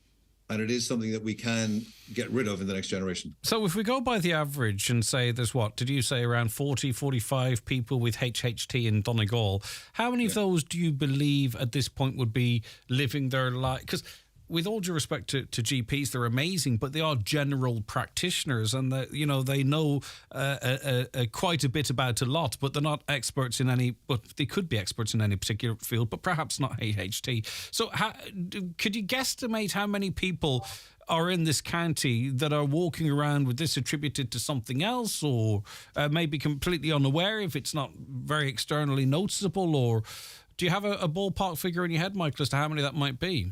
Yeah, I think it's about between 32 and 42. That's it. Maximum 42. I mean, on average per county, is it likely that more people in Donegal have HST than any other county? On the one hand, no. So we're an average county. But on the other hand, yes, because our family have it, and the family is a Donegal family. My nephew lived in Dublin, but his mother's from Letterkenny. So I think between 32 and 42, and I reckon that I know 21 or 22 of them, because most of them are family. Now, I'm not sure if you're aware or not, but Minister for Health Stephen Donnelly has marked Rare Disease Day by announcing that his department is to develop a new national rare disease plan. He's pledging support to people living with rare diseases. The Minister confirmed that work is due to commence on the new national rare disease plan in line with the commitment in the programme for government. Improving and expanding the care and treatment of patients with rare disease is a priority for government. The work will be spearheaded by the HSE National Clinical Programme for Rare Diseases. So it doesn't really say what they're going to be doing as such, but presumably access to medicines and stuff will form part of that. In 2023, the government's committed $2.7 million to support the implementation of this strategy. So what could that do that's advantageous? Would it be access to certain medicines? Might not be a problem for you, Michael, but you'd be aware of others with rare diseases, and there's this effectively a financial block on them getting life prolonging or life-saving treatment. Like, what do you think needs to come from a national rare disease plan? To be honest, Greg, probably what we're doing here today at the moment is creating awareness, because, as you said, GPs are wonderful. My GPs, I don't see my GP very often. If I go into hospital, I end up going straight to hospital, just the way things work out. But they can't be aware of 6,000 rare diseases. They just can't. It doesn't matter how bright they were when they went to college, or how hard they work at it. They cannot be aware. So the message really is that people who have a disease, once they know they have it, need to be aware of what medications they can take, and be empowered so that when they do present in hospital or to their GP, that they have the information that they need. They know which medication they can take or can't take. I go to Madrid to have sclerotherapy, so I can't have it done in this country.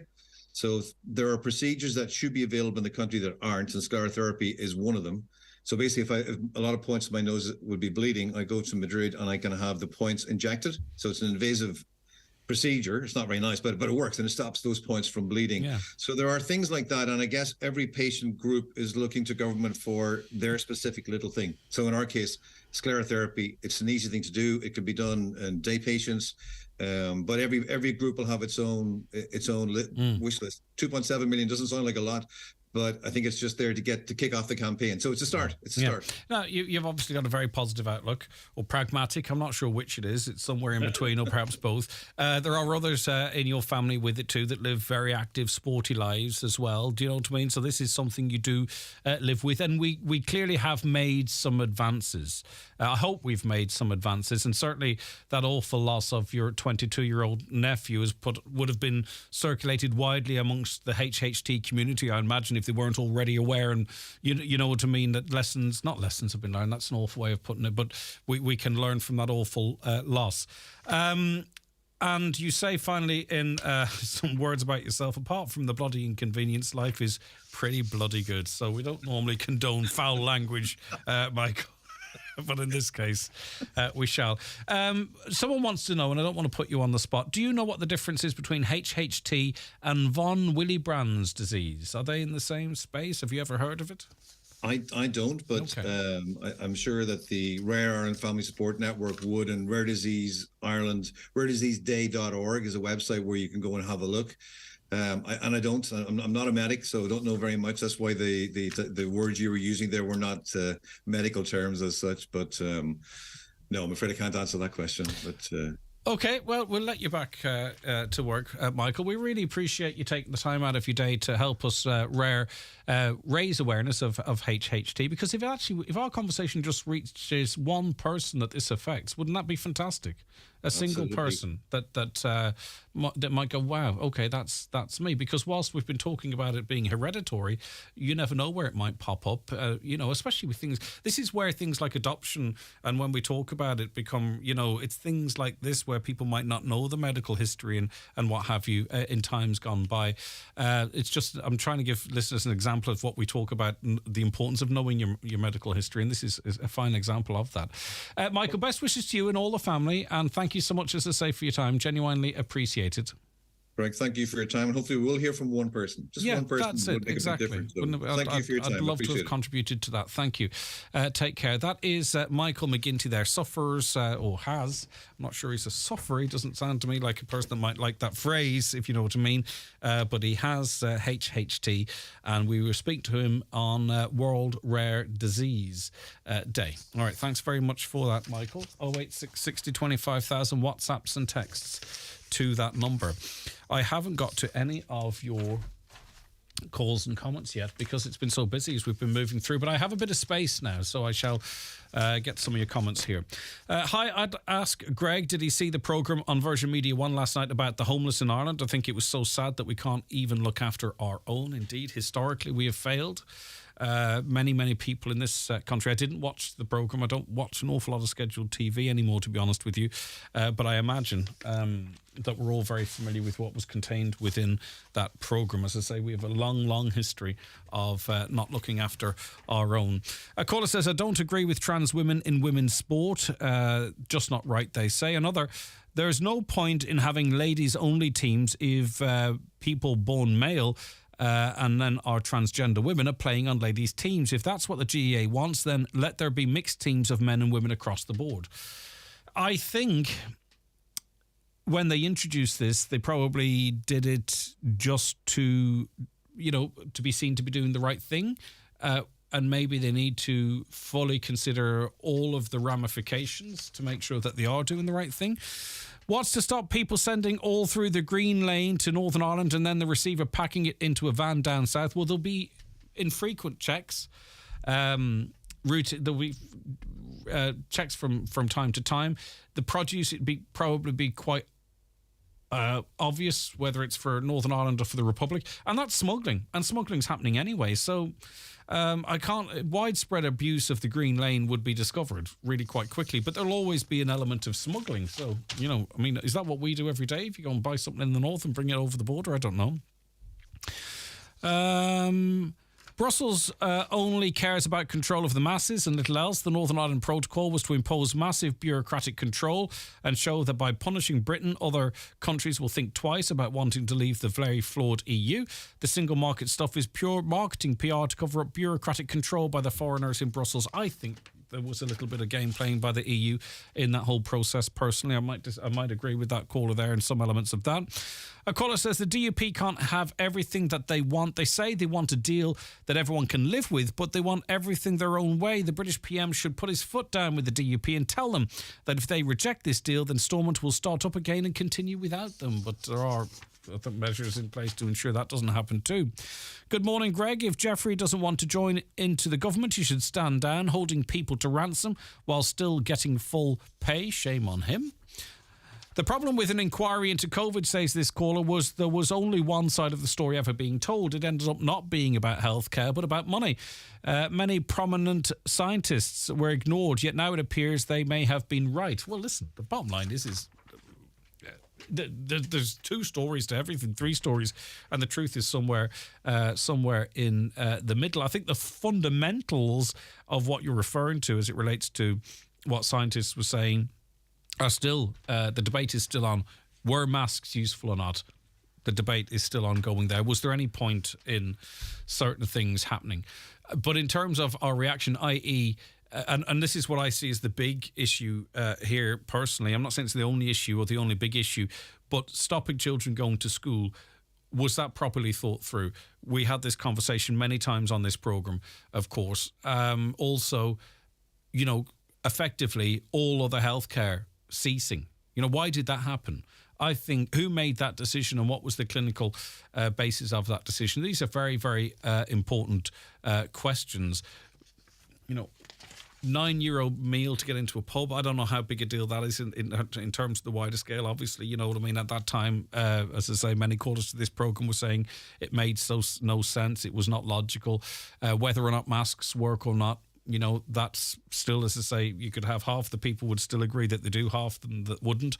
But in terms of the big decisions that were made, and I'm not saying they weren't big decisions, but in terms of the impact on the general healthcare system, the impact on children's education, the impact on people's mental health, lessons have to be learned. There's not going to be any heads rolling or heads on a stick. If anyone's waiting for that to happen, it's certainly not going to happen. But I think, a review, inquiry, look back, whatever's required needs to happen. There are some decisions that certainly you would want to know who made them. Right, okay. How can the DUP control the British government, the Irish government, the EU, and hold up Stormont from sitting as well? Does not sound too democratic to me. A male will, sorry to jump between different issues, but they've come in at different times. A male will always be a male in a body. No amount of drugs can change that fact. GEA is a physical game. This proposal should be challenged. It's not a proposal, it's actually in.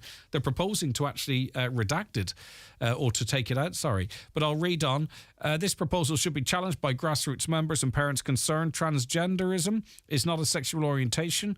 And should be rescinded. Okay, I don't think anyone's referred to it as a sexual orientation, but thank you for that. Good morning, Greg. Men and women are different, yet these people voted yes on how they felt when they vote. Do we change sport for the less than one? These people are... Well, there's some of the accusations that's in that text I simply couldn't read out.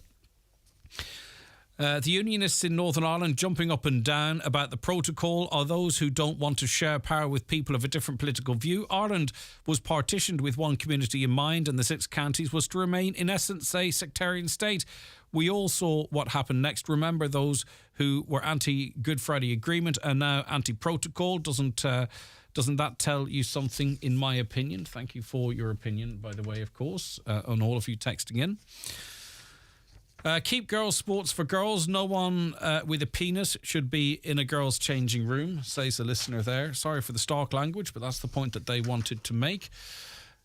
Wait till they start digging up the seabed to anchor industrial wind turbines. Fishing boats will be excluded from those areas. Well, listen, we've had people from the fishing industry expressing that view, and indeed I put that question to a representative from wind farms in Ireland not so long ago. Right, lots of people agreeing with Margaret, by the way, and as I said, on this particular issue, I'm going to suspend what I try and be, and that's impartial and everything, and say that particularly if it is particularly older people that want to buy a ticket for a match at a turnstile with cash, my word, let them do that. They have that right.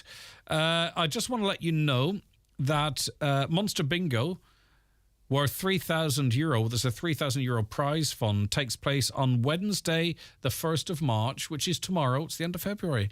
It's in the Inishowen Gateway Hotel. Starts at 8:30pm. It's in aid of Crumlin Hospital. So if you want to play Monster Bingo, 3,000 prize fund. 1,000 must be won on the 11th page. That is tomorrow night, 8:30pm, and you'll be supporting Crumlin Hospital whilst having some fun. TFI Local Link operate over 1,300 door-to-door bus services nationwide. If you live on or near one of the routes, just pre-book the day before you travel. Simple. Then off you pop from your front door, off to the shops, off to training, or even off to the chipper. And fares now cost 20% less. Find the door-to-door bus routes in your area on transportforireland.ie. If you're on our route, we're on our way. TFI Local Link is part of the Transport for Ireland network. The Lidl Baby event is back, and you won't want to miss these great offers, like our new organic baby snacks from only $1.89, as voted by you, Ireland's favourite award-winning Loopy Loo nappies from $1.39. Keep them safe as houses with our quick close baby gate, only $24.99. And there's so much more. Go on, shop without compromise. Go full Lidl today.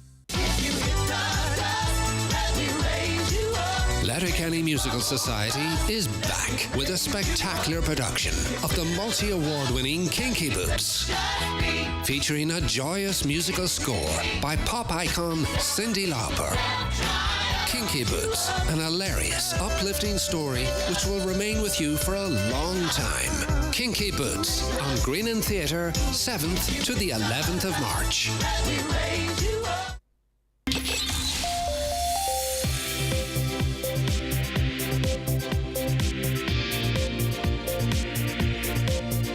Watch the show live now on YouTube, Facebook, and at highlandradio.com.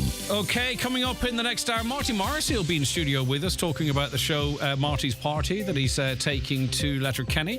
That and much more besides the state right where you are. Let's get a news update now and say good morning to Michaela Clark. Thanks, Greg. Good morning. Gardai are appealing for information in connection with a hit and run in the Ballyholly area of Rafo on Sunday.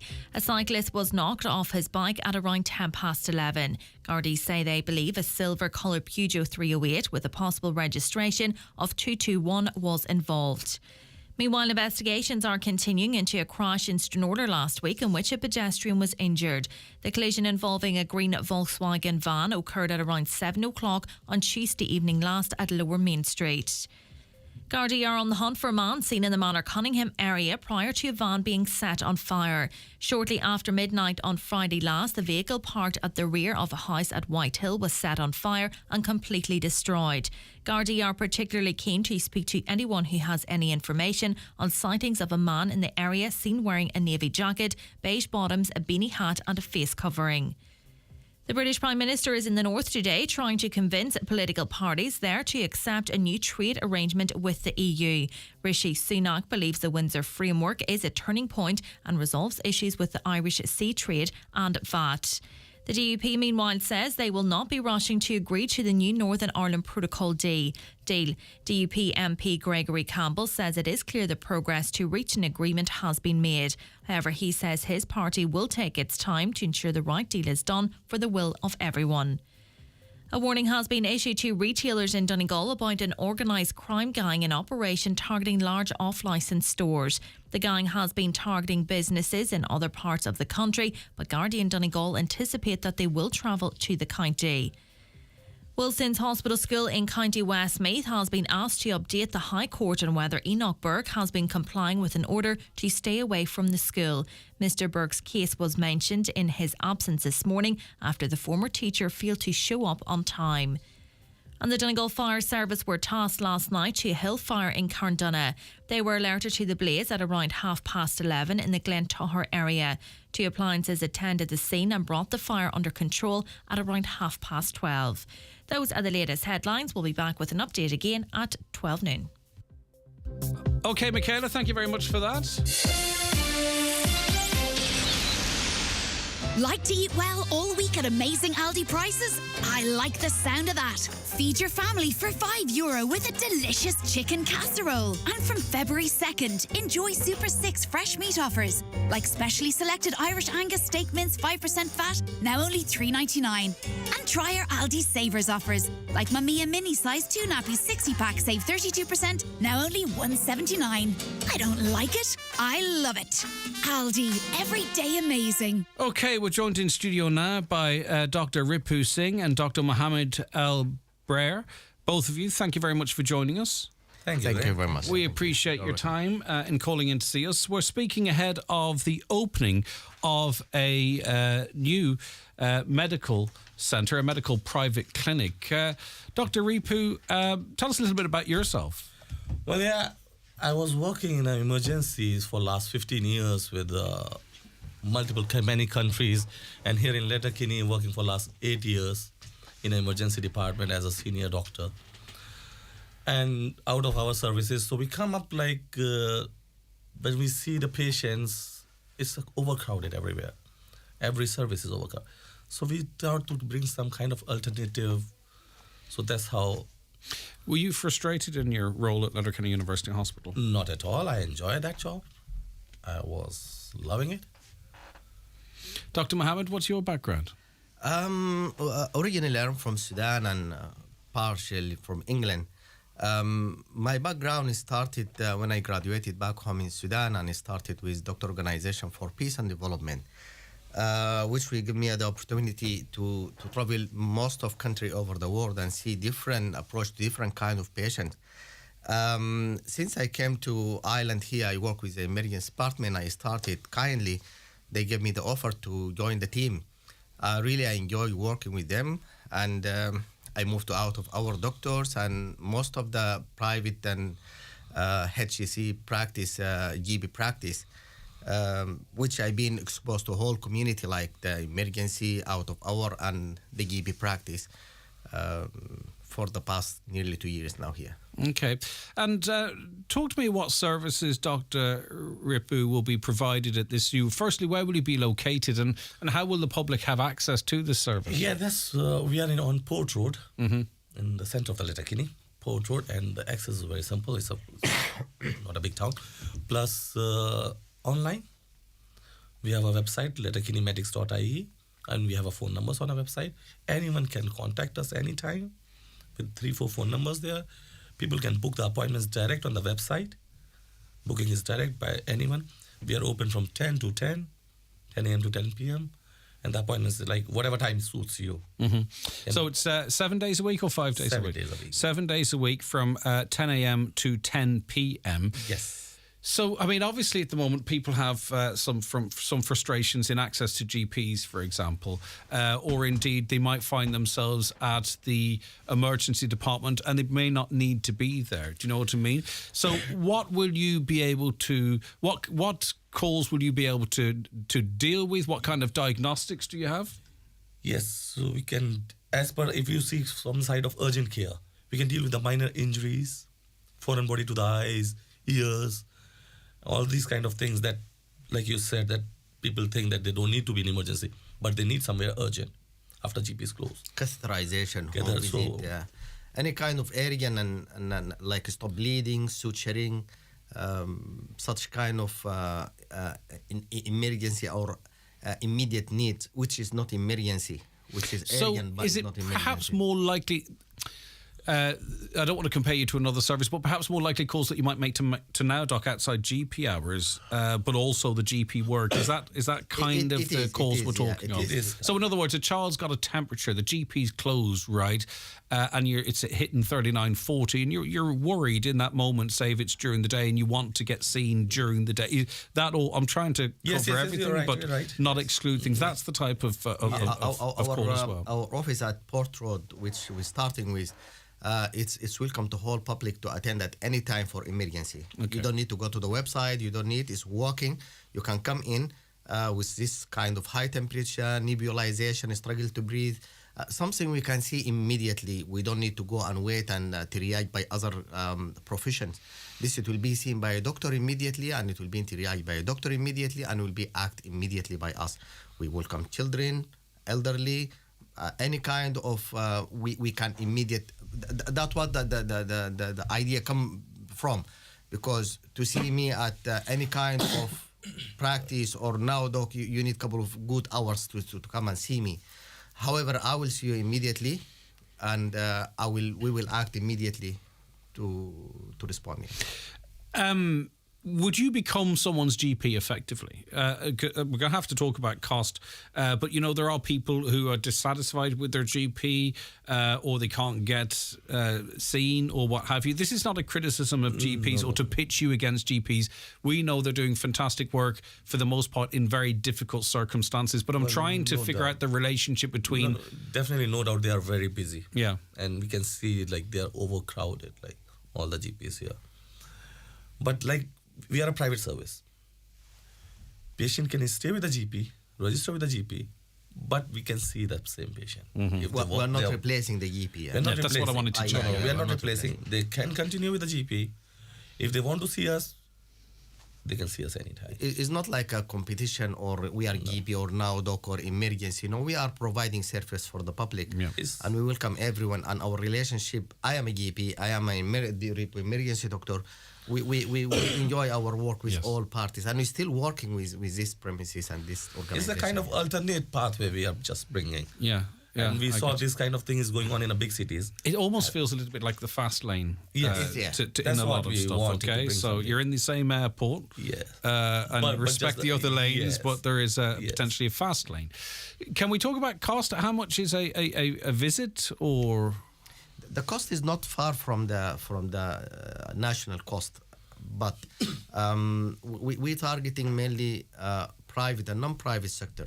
But for people like you and like me working from 9 to 5, we have no place to go other than our office. We open till 10 o'clock. That means you are welcome to our service, which is very affordable as well.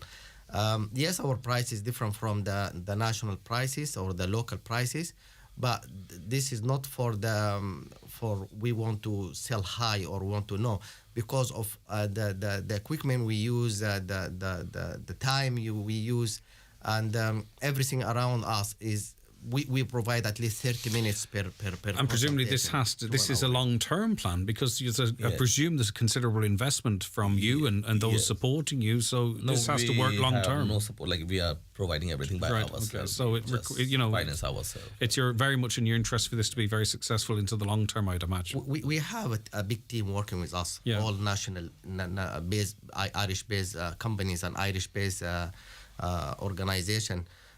We have a plan to go up to nearly a hospital admission system. Wow. Port Road is just a start. We have the capacity of a huge number of doctors will join us, include consultants and non-consultants, to join us the team. But Port Road is only been approached or planned for only 6 months. Still, Port Road will be working, but we will go for the next step and plus next step. It's been funded by me and Rebo at the beginning, but of course we need other parties. Why did you decide to do this now and here? We saw in the big cities, in Ireland, this kind of service is running very well for the last 1 to 2 years. And we, for 8 years, I'm here in Letterkenny. Dr. Mohammed joined here together. So we like this place. 8 years now, my family, they feel that this is their home. I'm from India, but they feel that this is their home. I don't want to move out from the Letterkenny. I brought my family from the UK to Donegal here, and I never thought to build a practice for myself in Sudan or even in England, which we felt the community very welcoming to us here, and very kind and very attract to know us more and to give us the appreciation, which I've been appreciated by many patients, which is give me and Rebu the power to go for this step. So if you have private health insurance, and a lot of people don't take it up here because they don't think there's a value in that, really.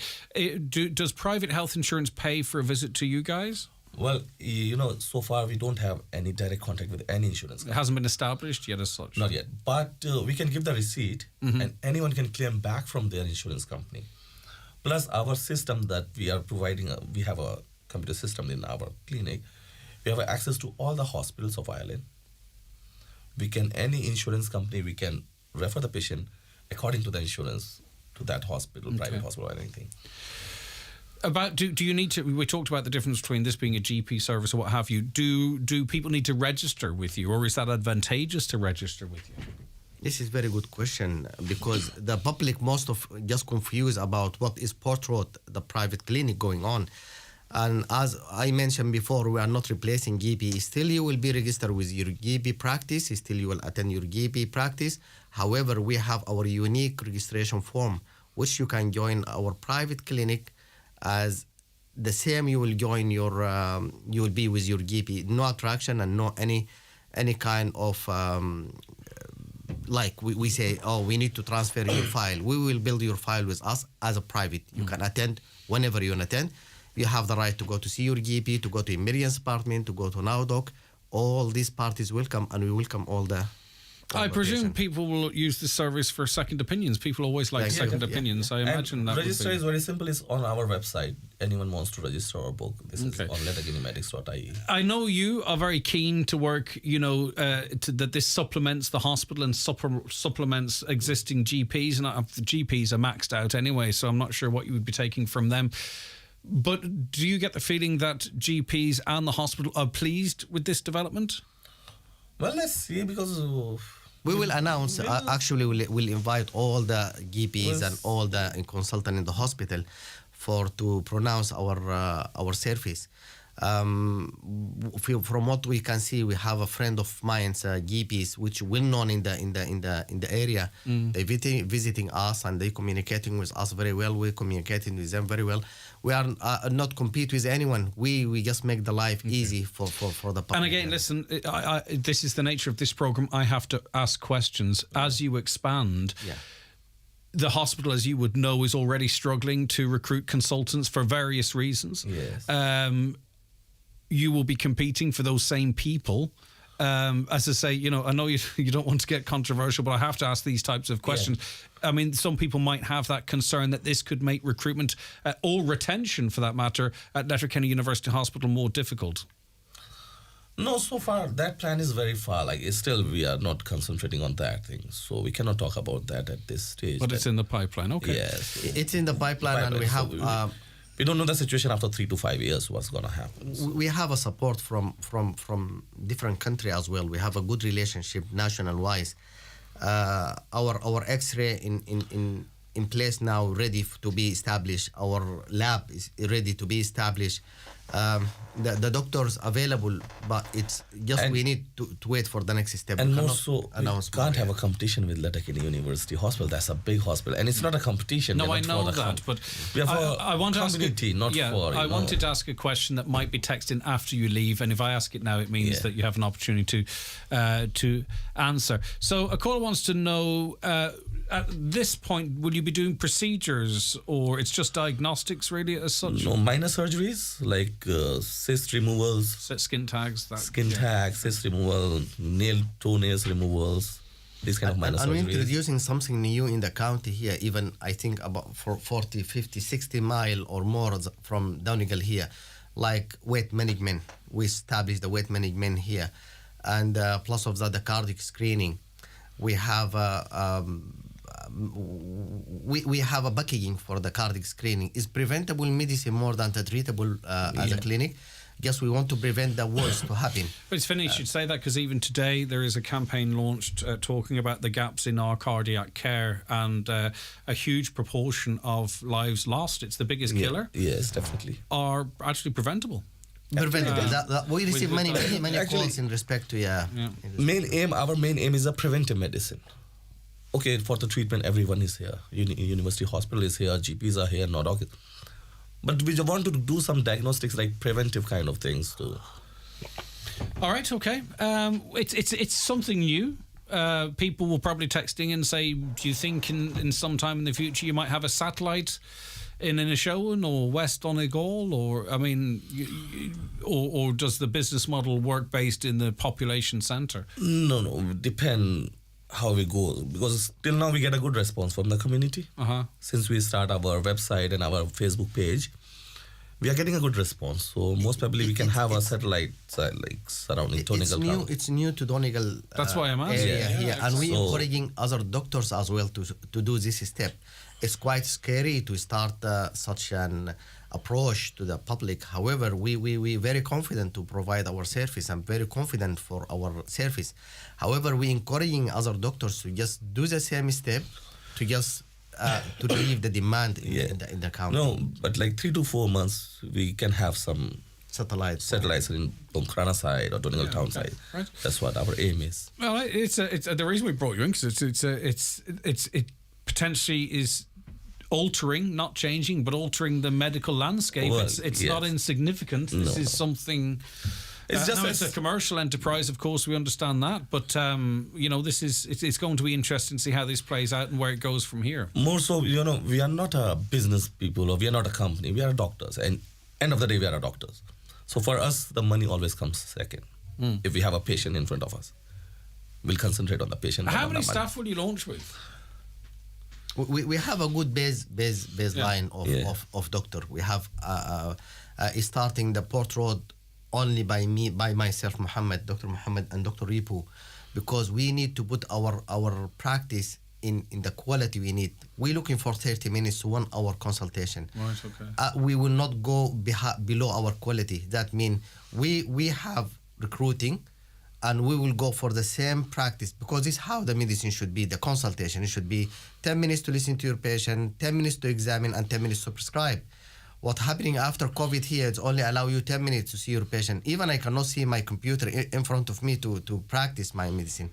No, we will provide the 30 minutes. We will ensure the 30 minutes to be always there. And like the weight management, we provide an hour to just have a time to speak to the patient, explain, to collect the blood, to do all this stuff. We can collect blood, we'll do the screening. But it's all around the quality of the business. If we find the doctor quality and provide the quality, we'll recruit them now right away. Right, okay. Well, the public can make up their own minds up, and I'm sure they will. letterkennymedics.ie. And there's a phone number here as well, 07492029955. And doors open March 1st. Tomorrow morning. Tomorrow. Well, we wish you the very best of luck. Thank with you, it. thank As I you. say, Thanks a lot. it's something new and significant, I think, because we'll see how it all plays out. Dr. Ripu Singh, Dr. Mohammed Elbrer, thank you very much for your time. Thank you. And Thank take you. care of yourselves. Thank you. The county's #1 talk show, the 9 till noon show on Highland Radio. Foy's biggest ever furniture sale is now on for a limited time only, with huge reductions on selected sofas, dining tables and chairs, beds and much more in Letterkenny, Ballybuffet and online at foys.ie. Designer collections include Lazy Boy, Sky, Italian and Caglia Italia. Now is the perfect chance to get that furniture you've had your eye on at Foy's, the Northwest's leading interiors, paint, curtain, blind and interior design specialists.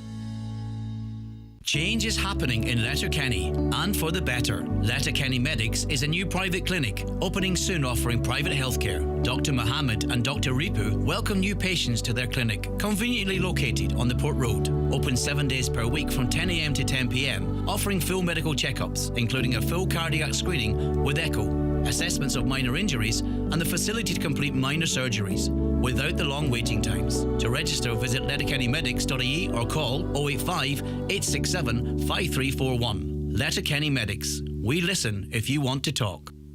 Discover your dream Donegal wedding by choosing Jackson's or Villa Rose Hotel for your wedding day, exuding elegance, quality and a wealth of experience in executing the perfect wedding reception. Jackson's or Villa Rose is the venue for you. Get in touch to arrange a private wedding viewing appointment with a member of our dedicated wedding team today. Visit villarose.ie or jacksonshotel.ie for more information, or find us on Facebook and Instagram. Derry Strabane Enterprise Week is back Monday 6th to Friday 10th of March. Gain practical solutions to support business startup, growth and innovation with key industry leaders. Take part in panel discussions and networking with a free programme of events. Full details at derrystrabane.com/Enterprise Week. All right, staying with health, Michael Kavanagh joins us on the programme now. Michael, how are you getting on? Good morning, Greg. Thanks for taking the call. No, it's good to have you on, Michael. As I said in my text, everyone would have heard Saved by the Bell, but in my case, I was saved by a watch that my children bought me for Christmas. I always would have been a very active person. I'm a retired fisherman, but I never had any issues with breathlessness or chest pains or anything. But 2 weeks ago today, the watch that I was given for Christmas started alarming maybe every 15, 20 minutes, telling me my heart rate was below 40. It actually, for the average on a Tuesday, was 36 beats per minute. And I'm certainly no athlete, so the next morning, my daughter-in-law is a doctor and my daughter is a nurse, and they between them agree that I needed to go and get checked out. So now before we get to that, like you said, historically you had no issues, thankfully. But even as your heart was beating really slow, did you have any breathlessness, lightheadedness, any pains at all? So it was only the watch notifying you of the low BPMs that was the flag, really. I had absolutely no symptoms. Wow. And my daughter took me into the health centre in Moville to get an ECG, but before I go in, because I had a bad cough, I had to be tested for COVID, which I tested positive for. So then we went to Letterkenny, and at 2 o'clock in the morning I was taken into the ED, and the doctor asked me, "Have you got any pain?" I said, no pain, no pressure in my chest, no headaches. And he did another ECG and did more blood tests, and he came back and he says, "Have you got much pain now?" I says, none whatsoever. "Well, what are you doing here?" And I says, "I'm here because a Christmas present brought me here." I says, my heart rate is telling me is very low. And he says, "Your heart rate is very low," and they kept monitoring during the night. At 6 o'clock in the morning, a Dr. Abdul came in, and he says, "I've heard the story of the watch. Now I want to hear it from you." He says, "Right now you're fine, but during the night you were far from fine. You had a total heart block." Wow. And I was admitted into the ward then on the Thursday morning. And on the Sunday night, again, I had a total heart block. And on the Tuesday, I had an angiogram. And then Dr. David, who performs the procedure, he said to me, "You're going to be fitted with a permanent pacemaker." But I have 3 narrowings in different parts of the arteries in the heart. But he said they're narrow arteries, so to put stents in would narrow it further, so they were going to treat it with medication, and they had sent all my details to St. James's in Dublin. So I came home on Thursday evening last with a pacemaker in, and I'm on medication now, cholesterol tablets and an aspirin to get the blood right. So, had it not been for the watch, I wouldn't have had a clue at that problem. Yeah, that's what I was going to say, Michael. It sounds to me like, and I don't want to be dramatic, this was a ticking time bomb. I could have literally gone to sleep and wake up on the other side, whatever, as a waiting on the other side. I had no symptoms, absolutely no symptoms. And I said to the doctor, the first doctor that was with me, I didn't quite catch his name, after he had done a couple of tests, and they came back and asked me, had I got pain now? I said to him, "You look confused." He says, "Well, your heart's going very slow." But, thankfully, I got a great gift for Christmas, and had it not been for it, I wouldn't have known. And I didn't know it alerted actually with a slow heart rate. That's pretty amazing. And Michael, now with the pacemaker in and the drugs, you're not a candidate for stints, if you outlined. Has your heart rate increased? Oh, it has. Yeah. Okay, yeah. You're back up to more. It's up now where it should be, but it had been fluctuating quite a bit. Yeah. And dropping the way down, but Wow. I am not allowed to drive for a couple of weeks now, and I'm not supposed to work for 2 months, but I think that's pushing the barriers a bit.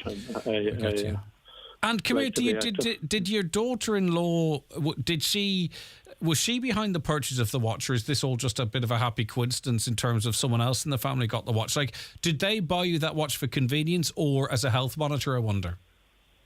Well, it was my youngest daughter, who is a nurse, wanted to get it for me. And her brother said, it's a waste of time and waste of money, you'll never use it. But, you know. This is why no one listens to fellas. Only the week before that I programmed in the health part of it. Mm. And I found it interesting earlier on. You were talking about elderly people not wanting to use modern technology, which I'm no... Perfect It's example. a long time since I get my back teeth, you know. Yeah. I'm 73. But we see, what I said, Michael, is that some do not want to. Like, I know lots of people. My father was amongst them, and older than you. He was on the tablet, he was on the phone, everything like that there. But there are those, and it's not even technology. They just prefer to use cash. But listen, technology is the reason why you and I are speaking, Michael. Remarkable, and I think you had the doctors baffled as to how you weren't suffering any pain or anything. But amazingly, this watch flagged you slow heart rate. They couldn't understand that I didn't have pain, and I never had pain.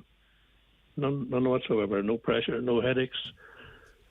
I would have literally gone to sleep, which would have been great for me, but it wouldn't have been so nice for my family. You know. Okay, right, I get you. Thank God for modern technology. And when I have the opportunity now, I would really like to thank Dr. David for his skills and for the staff and for the way I was treated in Letterkenny and the cardiac care unit. You know, it was first class.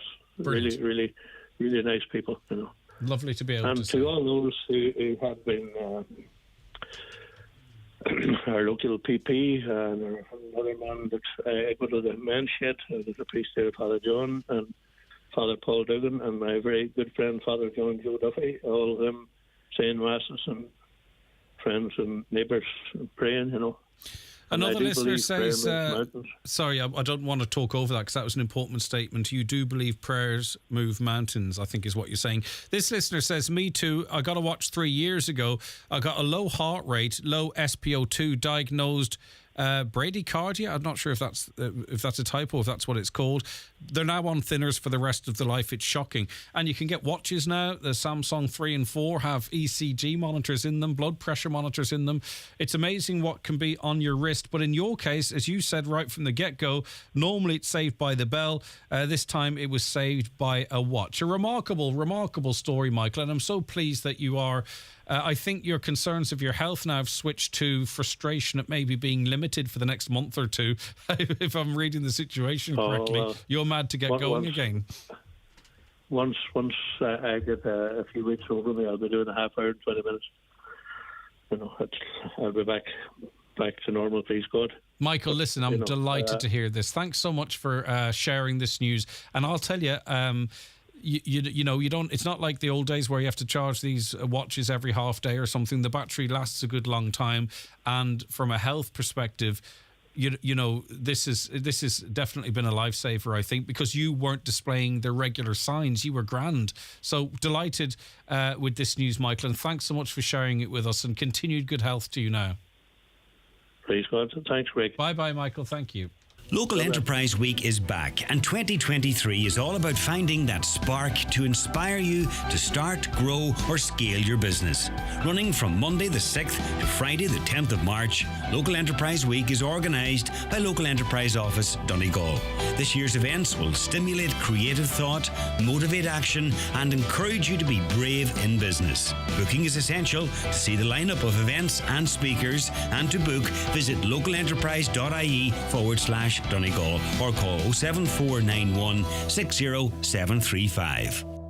What does Ireland's future look like?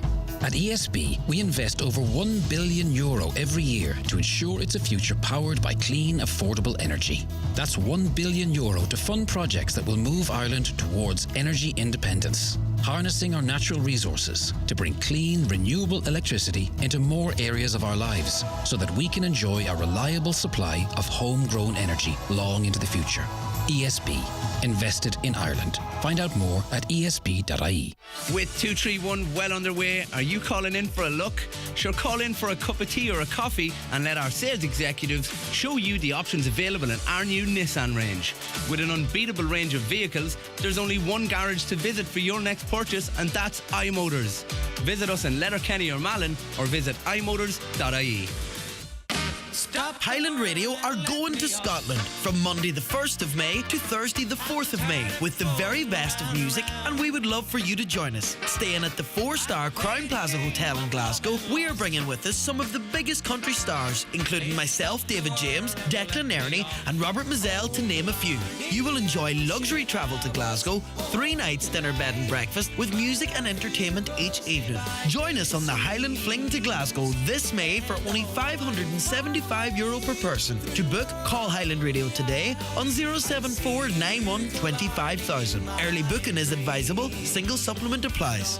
Okay, you're welcome back to the programme, and we're delighted to welcome onto it the voice and face of the GAA in Ireland, Marty Morrissey. Marty, thank you so much for joining us. Good morning, Greg. Nice to be here. I finally making my debut in Highland Radio, and I have to say, I had my sat-nav on in the car, and what a beautiful place to have your radio station. Certainly is. Oh, in person, gorgeous. But we spoke to you some time ago, and I think actually it was quite soon before you lost your mother. My condolences to you. Thank you, Greg. In that, because when I heard that news, I was speaking to you, as I say, I think it was about a week beforehand, and yes, obviously you were so full of happiness and stuff, and it's just how Christmas coming.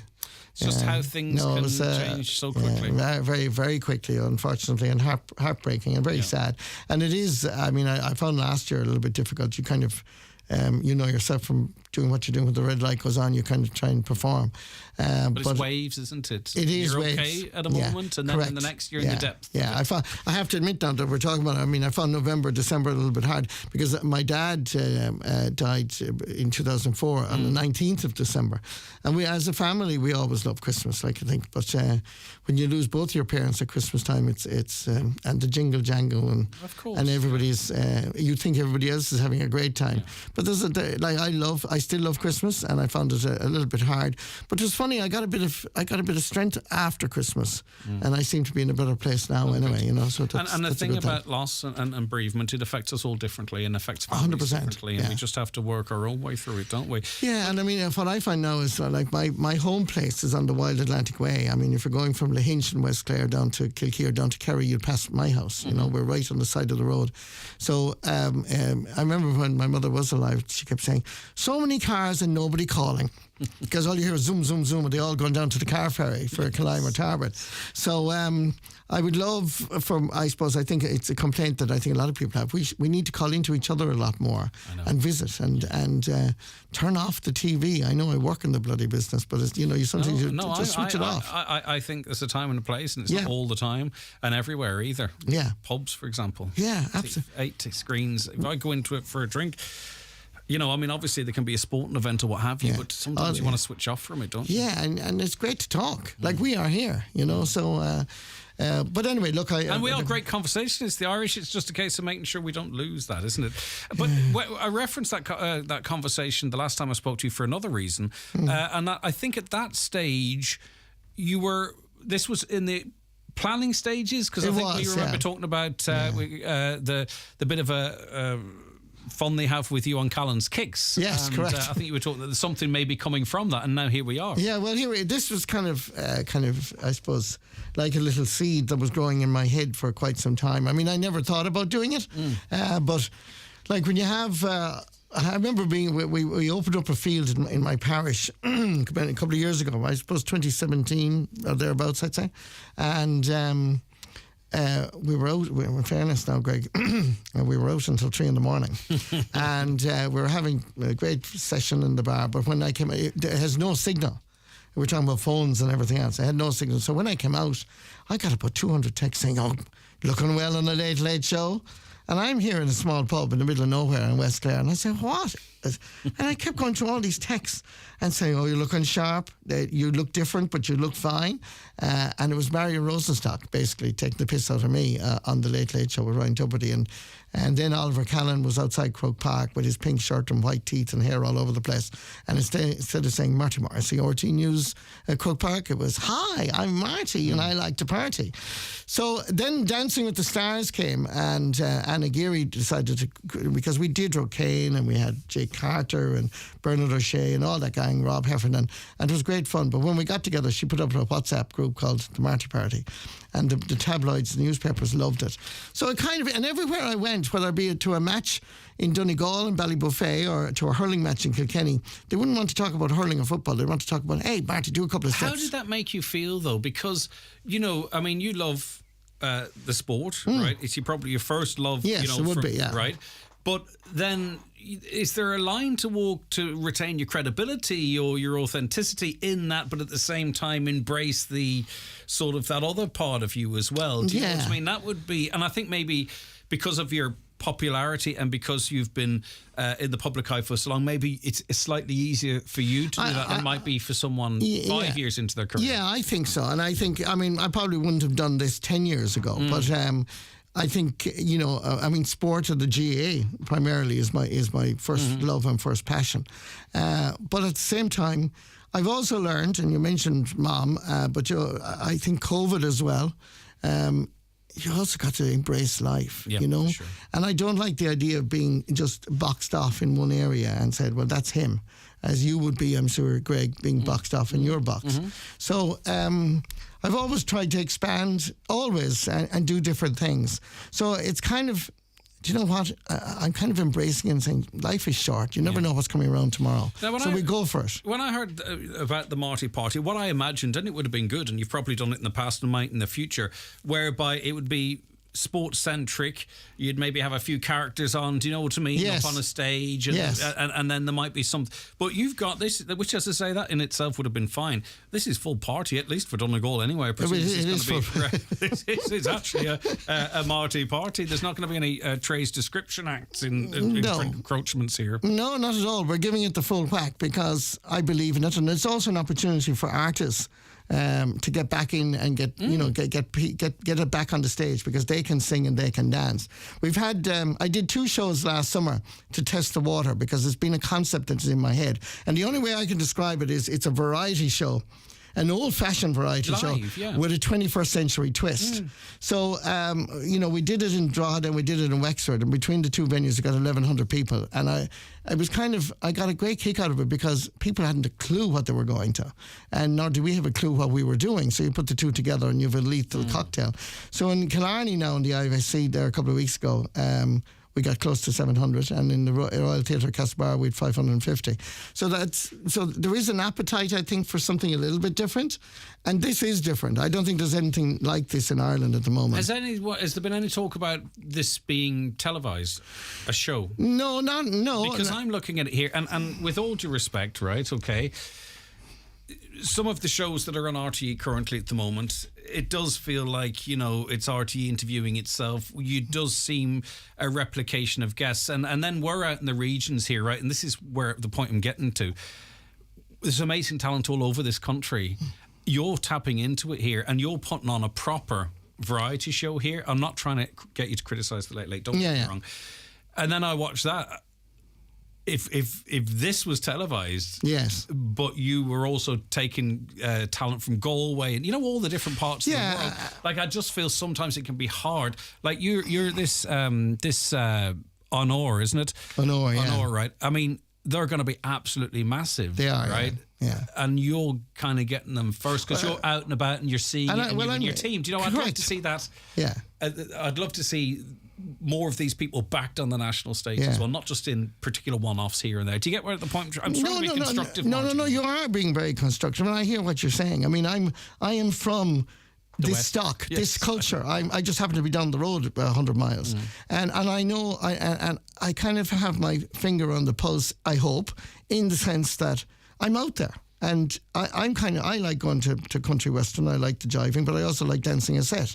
Now, I might be very good at it, as you saw on TV a couple of years ago, but that was a different type of dance. But it is, this to me is the heartbeat of Ireland, because what we have is we've dancing, we've music, we've a few laughs. You put the whole, and that is, in my opinion, Ireland. So what I'm trying to do is bring a little bit of the talent that is there nationally, but I also want to highlight the local talent. Yeah, and there's nostalgia there as well. There's modern. 100%. But there's nostalgia there. You have Honor, as we mentioned. I heard about Honor from a friend of mine lately, and there are 4 lads from Donegal, and this was part of what I did in Kerry and in Mayo. I want to highlight 1 or 2 acts from the region and to give them a platform. And Honor, I can tell you, are going to be joining me on my own radio show on St. Patrick's Day, because I saw them I Googled them. I did a lot of research. I Googled them and I saw the Parting Glass, and I said, God, that resonates big time. And I think Honor are going to be huge, to be honest with you. So I agree you're going to be with for Honor what Dave Fanning was for you two, is that Yeah, well, I don't know about that, but anyway, I'm a fan already, and and they're coming to Limerick, and they're coming to Galway, and then we'll end up in Letterkenny on the 31st. Bernard O'Shea's. Bernard O'Shea, my old friend from dancing. I used to enjoy him on the radio with Keith Walsh. Keith Walsh, that's right, and Jennifer. Yeah, that Jennifer as well, of course. So he's there with you as well. We also have Raymond Sweeney's. You go through it. You go we through have Raymond Sweeney's Rialta dance. I don't have all the list. You have it there. Yeah. And I believe they're outstanding, and I'm looking forward to having them with us. The Eurovision winners. I love rock and roll kits. It is classic. And over the years I got to know Paul Harrington and Charlie Wigettigan, and so they're going to join us. There's a group of young boys, young men, I should say, and during COVID they rented a house in Doolin down my way in the Burn, and they were brilliant dancers, and they started doing all these steps, and their videos went viral. They ended up on Good Morning America dancing from the cliffs of Moher, and they ended up in the White House as well with President Joe Biden. So they're coming with me huge on TikTok, though. They're huge on Absolutely. TikTok. Yes, you know your stuff, Greg. Oh, wow. Some fella called David James. Have you ever heard of him? No, I hear he's overrated, though. I heard that too, but I'm going to give him a chance to kind of shine. Caroline's given out to it. He's young, right? He's got hair, good looking, and he works here. What do you expect me to say? Yeah. Jealousy. He's not performing at all. We're cancelling him. The 2 lads in the studio are cancelling poor David James. No, and he was on the TG Caher show there, and his act won. So it's great to see. Great stuff. His career going from strength to strength, but also for you to recognise that these are the kind of guys you want to get behind. Correct. Exactly. So it's a combination of all this. I have Kill, who are Nathan Carter's prodigies, a group that performed the Rose of Trinity. They're doing it as well. And the Galway Tenors are a group of 3 lads who have been with me. We've done various gigs, and they just bring the house down. But you're also going to win a chance to win flights to Europe from Shannon Airport. That's the local thing. So I'm afraid Donegal people have to go to Shannon to fly out. Don't think they'll mind. Not too bad. Give me the tickets, I'll make it to Shannon. There'll be holidays. We have holiday vouchers. Ashford Castle will come along and give me a weekend away. So we'll have little prizes, and we'll have a bit of fun. So where's the Marty in all of this then?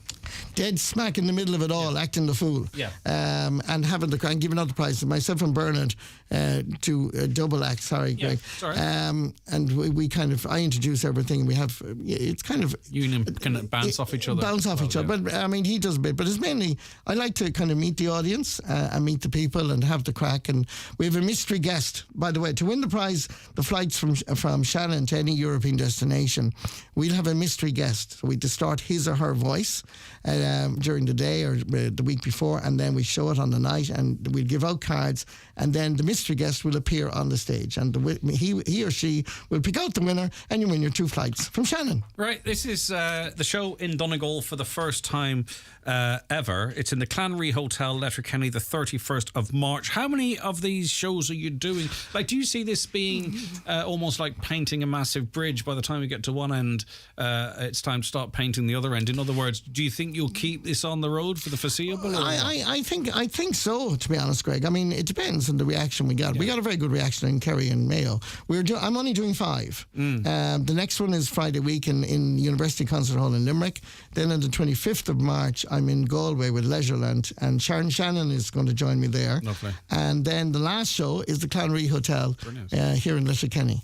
So the rehearsals will be done. Yes, before we correct. You'll notice I knew where I was going and where the climax would be. And after that, I'm being honest, there's no plans, although I'm amazed at the reaction that we're getting, to be honest with you. I'm amazed that people who I don't know with various venues around the country are ringing me or emailing me saying, could you bring your show to this? Do we have we a variety show on Irish TV?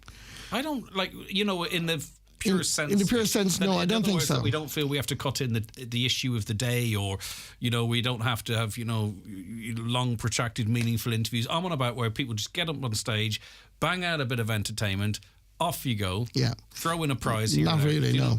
No. When you think of, you're backing these people, and I think we're in the same space here. I just love to see the people getting backed. I would just love to see this as an entertainment show as well. It's not the X Factor, or it's not Britain Got Talent. No, these are established acts. But these are established acts, and they're absolutely outstanding. But where do they go to go further? So what I saw as a concept was to mix the ones who are like the Eurovision winners, let's just say Paul and Charlie, and then you've a great young star like David James, who I know is here with you, and you've the Railta dancers, and you've now Honor. And why not provide a platform? It's only one night, 100%, and it'll hopefully get a good crowd. It'll get a bit of traction, I hope, for them as much as for us. And win-win would be my like we picked. I won't say we picked up. I found a choir, the Heroes for Hospice Choir in Castlebar. I don't know if they're going to come to Letterkenny, but I have to tell you, they're outstanding.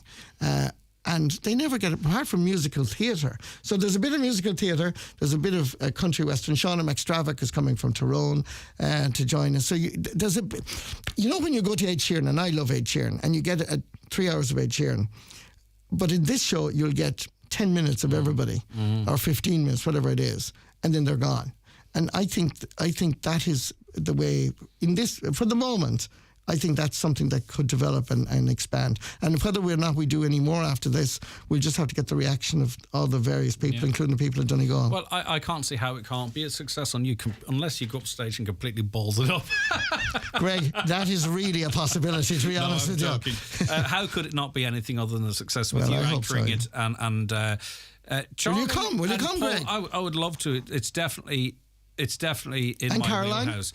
Paul and Charlie are going to perform together. I wonder how often that actually happens, because we have Charlie up here now and again, obviously because he's northwest, if you know what I mean. Yes, Leitrim, an amazing.